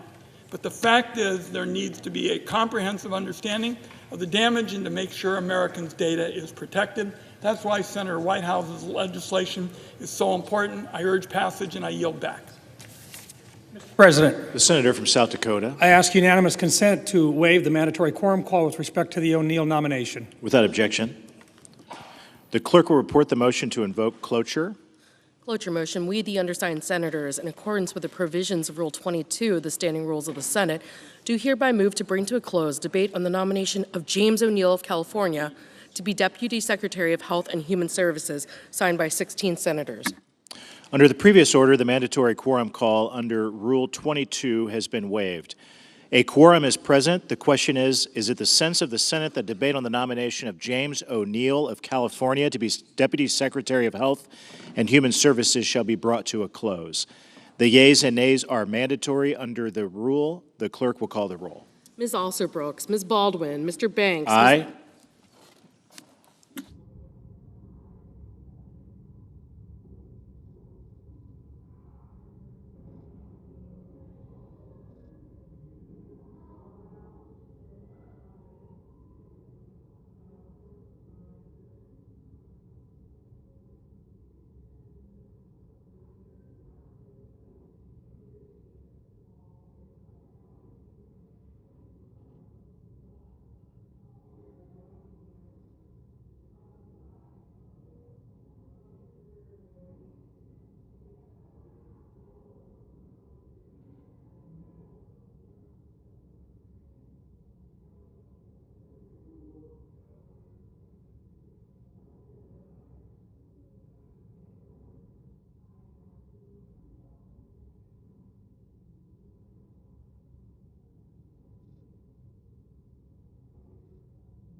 Mr. Barrasso, Mr. Bennett, Mrs. Blackburn, Mr. Blumenthal, Ms. Blunt-Rochester,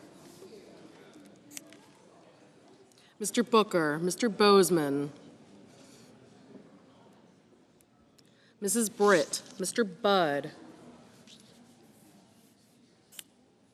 Ms. Campwell, Mrs. Capito, Mr. Cassidy, Ms. Collins, Mr. Coons,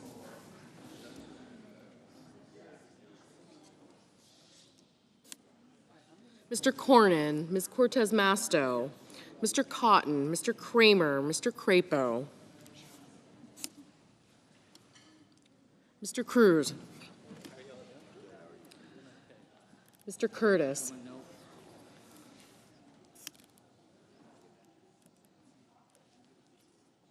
Mr. Daines, Ms. Duckworth, Mr. Durbin,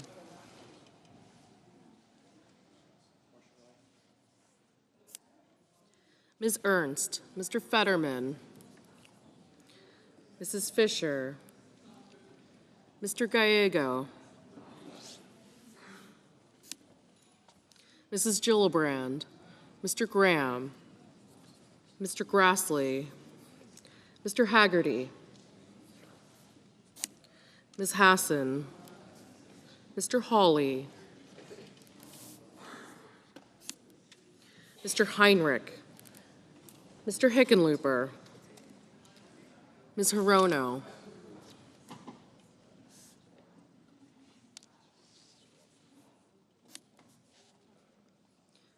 Mr. Hoven, Mr. Husted, Mrs. Hyde-Smith, Mr. Johnson, Mr. Justice, Mr. Kane, Mr. Kelly, Mr. Kennedy, Mr. Kim, Mr. King, Ms. Klobuchar, Mr. Langford, Mr. Lee, Mr. Lujan,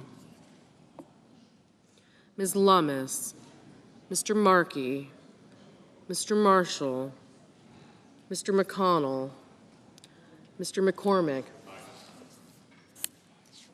Mr. Merkley, Mrs. Moody,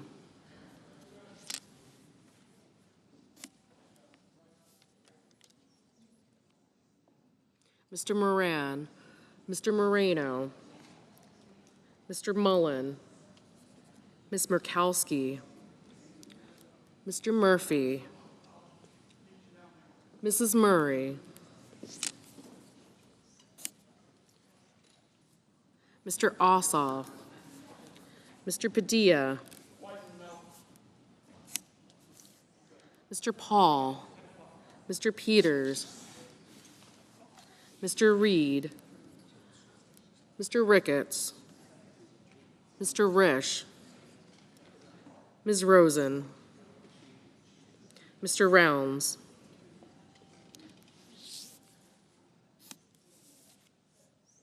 Mr. Sanders, Mr. Schatz,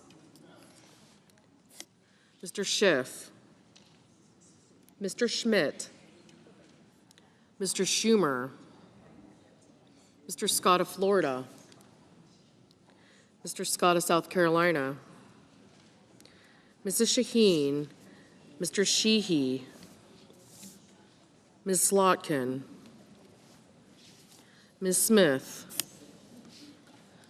Mr. Sullivan, Mr. Thune, Mr. Tillis,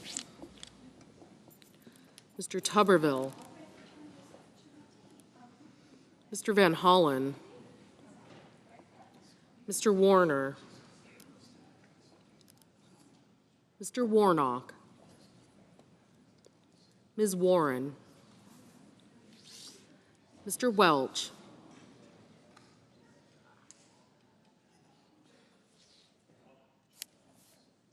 Mr. Whitehouse, Mr. Wicker, Mr. Wyden, Mr. Young,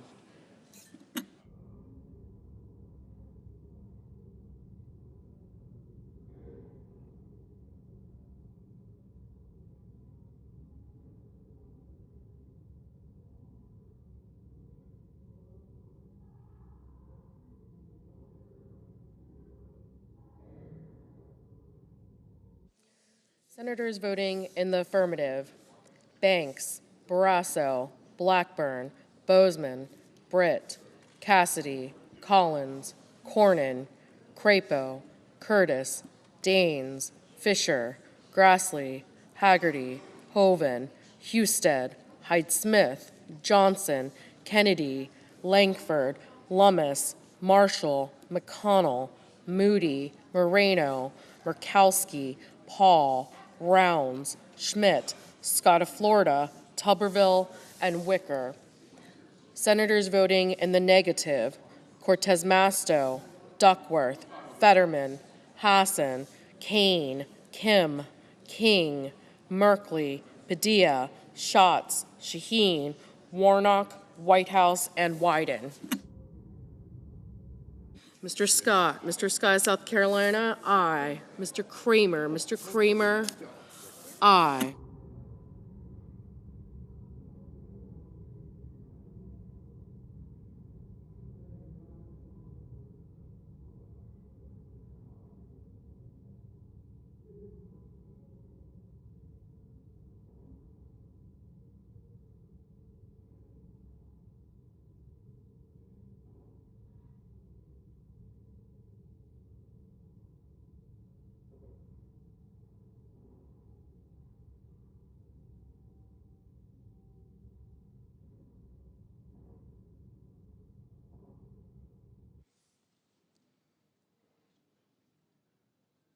Ms. Warren, no.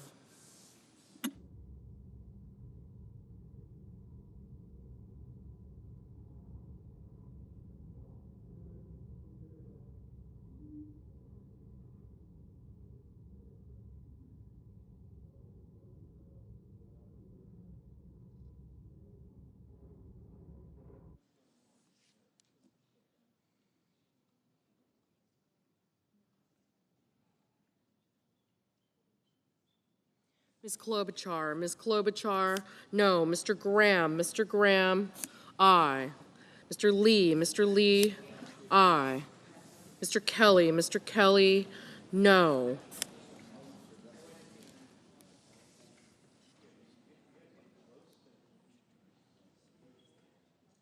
Mr. Risch, aye.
Mr.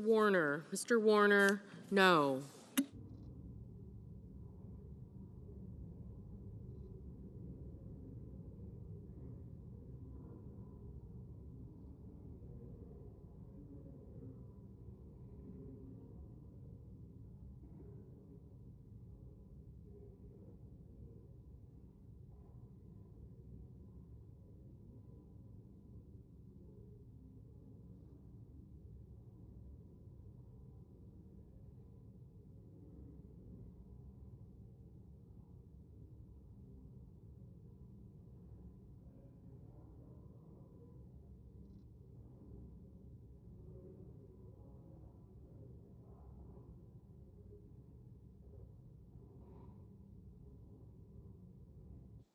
Mr. Welch, no.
Ms. Smith, no.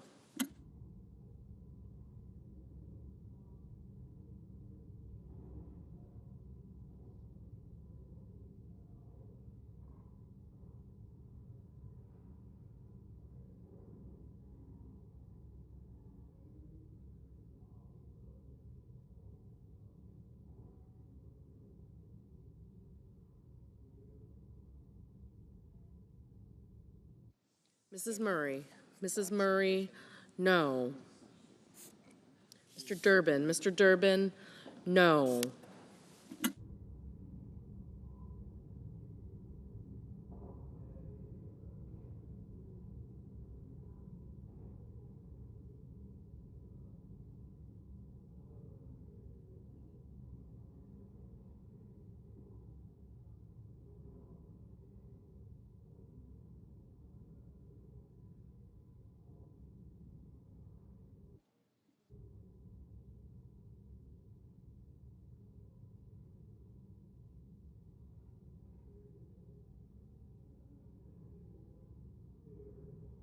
Ms. Slotkin. Ms. Slotkin, no.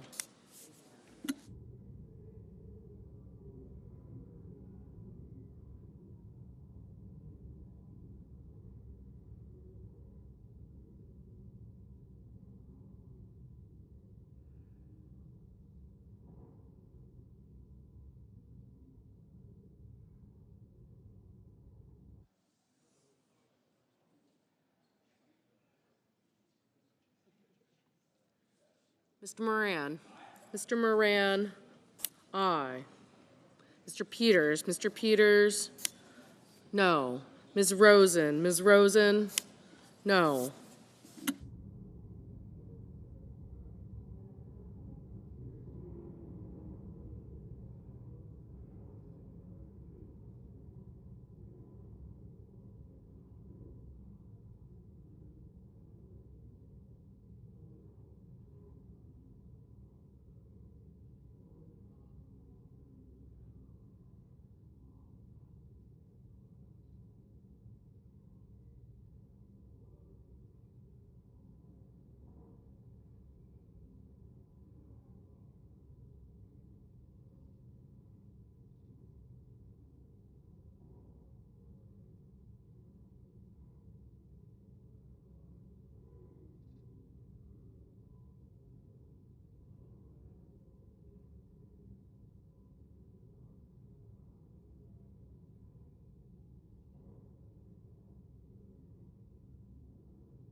Mr. Markey. Mr. Markey, no.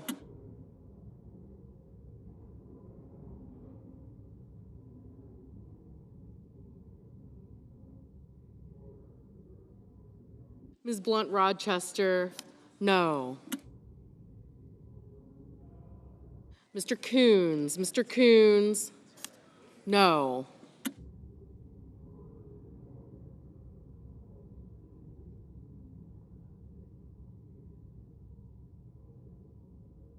Mr. Schiff. Mr. Schiff, no.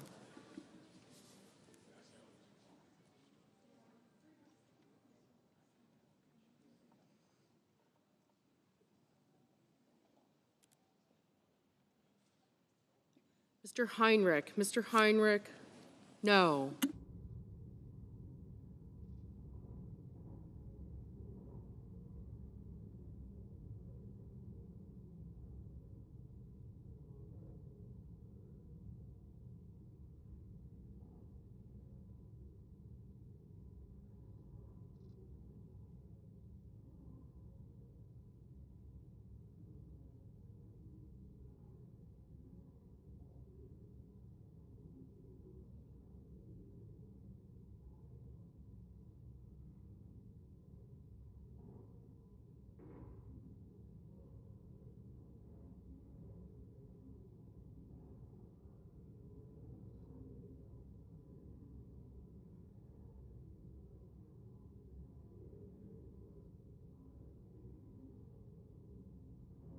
Mr. Sullivan. Mr. Sullivan, aye.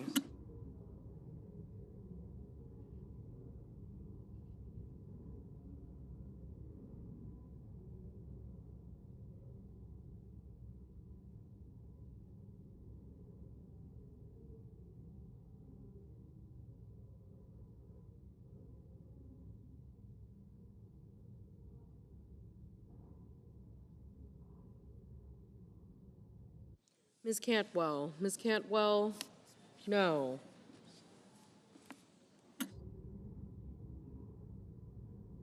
Ms. Ernst. Ms. Ernst, aye.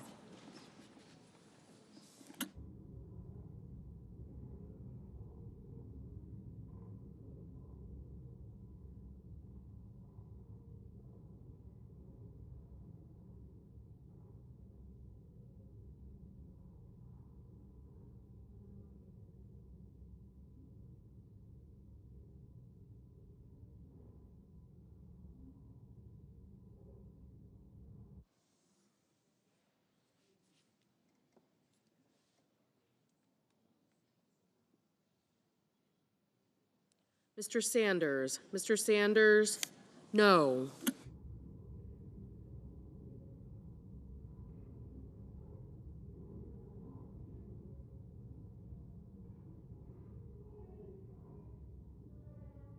Mrs. Gillibrand. Mrs. Gillibrand, no.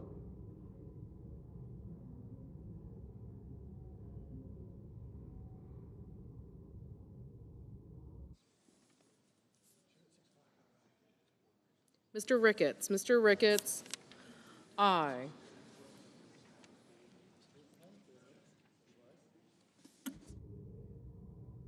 Mr. Thune. Mr. Thune, aye.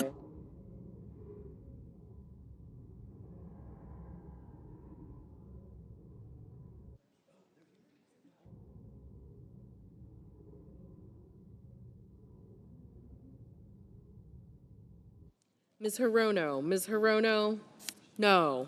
Ms. Baldwin. Ms. Baldwin, no.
Mr. Justice.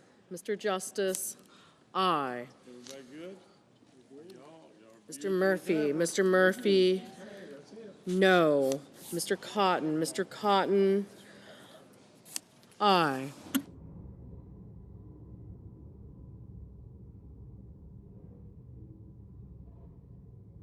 Mr. Booker. Mr. Booker, no.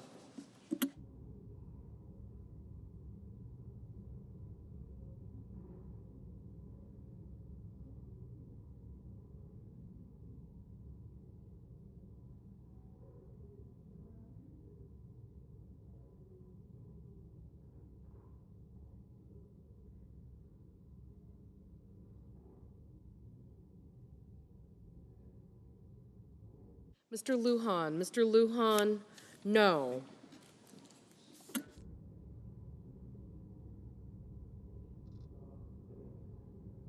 Mr. Reed. Mr. Reed, no.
Mr. Bennett. Mr. Bennett, no.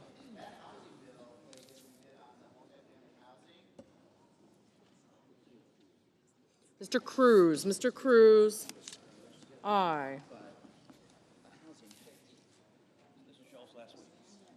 Mr. McCormick. Mr. McCormick, Tennessee, aye. Montana, Maine, Virginia. Ms. Also Brooks. Ms. Also Brooks, no.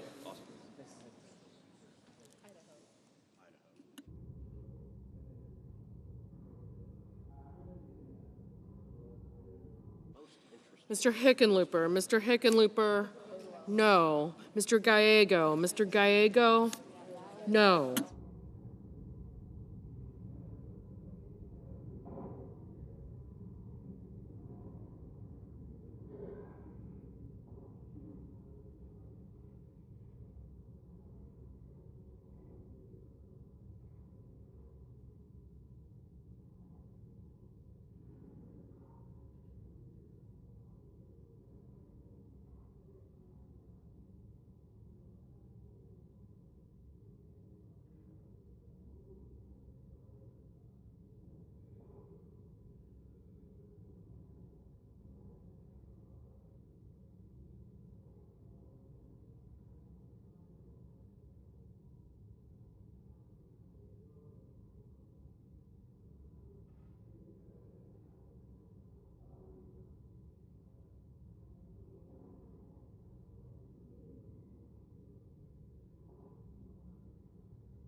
Mr. Budd. Mr. Budd, aye.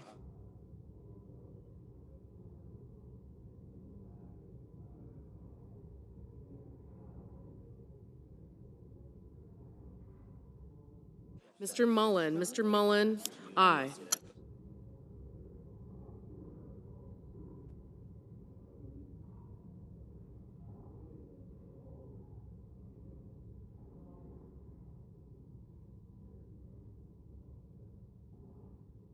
Mr. Van Hollen. Mr. Van Hollen, no.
Mr. Blumenthal. Mr. Blumenthal, no. Mr. Hawley. Mr. Hawley, aye. Mr. Tillis. Mr. Tillis, aye.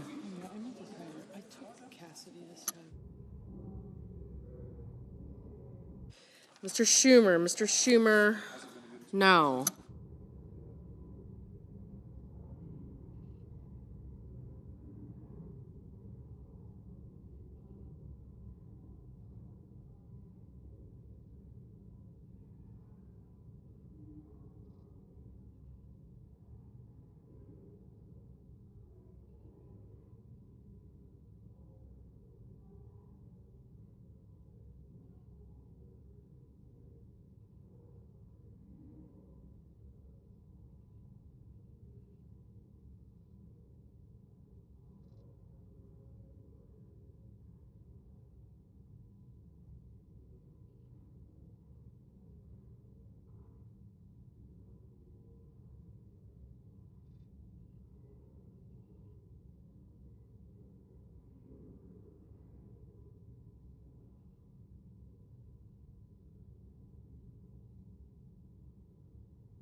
Mr. Young, aye.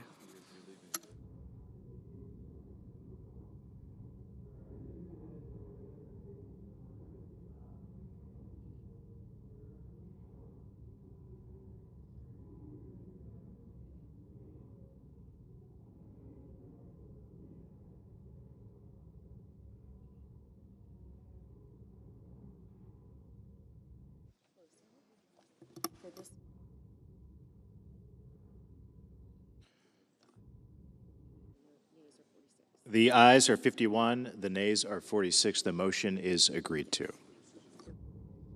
The clerk will report the nomination. Department of Health and Human Services, James O'Neill of California to be Deputy Secretary. Under the previous order, the Senate stands in recess until 4 p.m.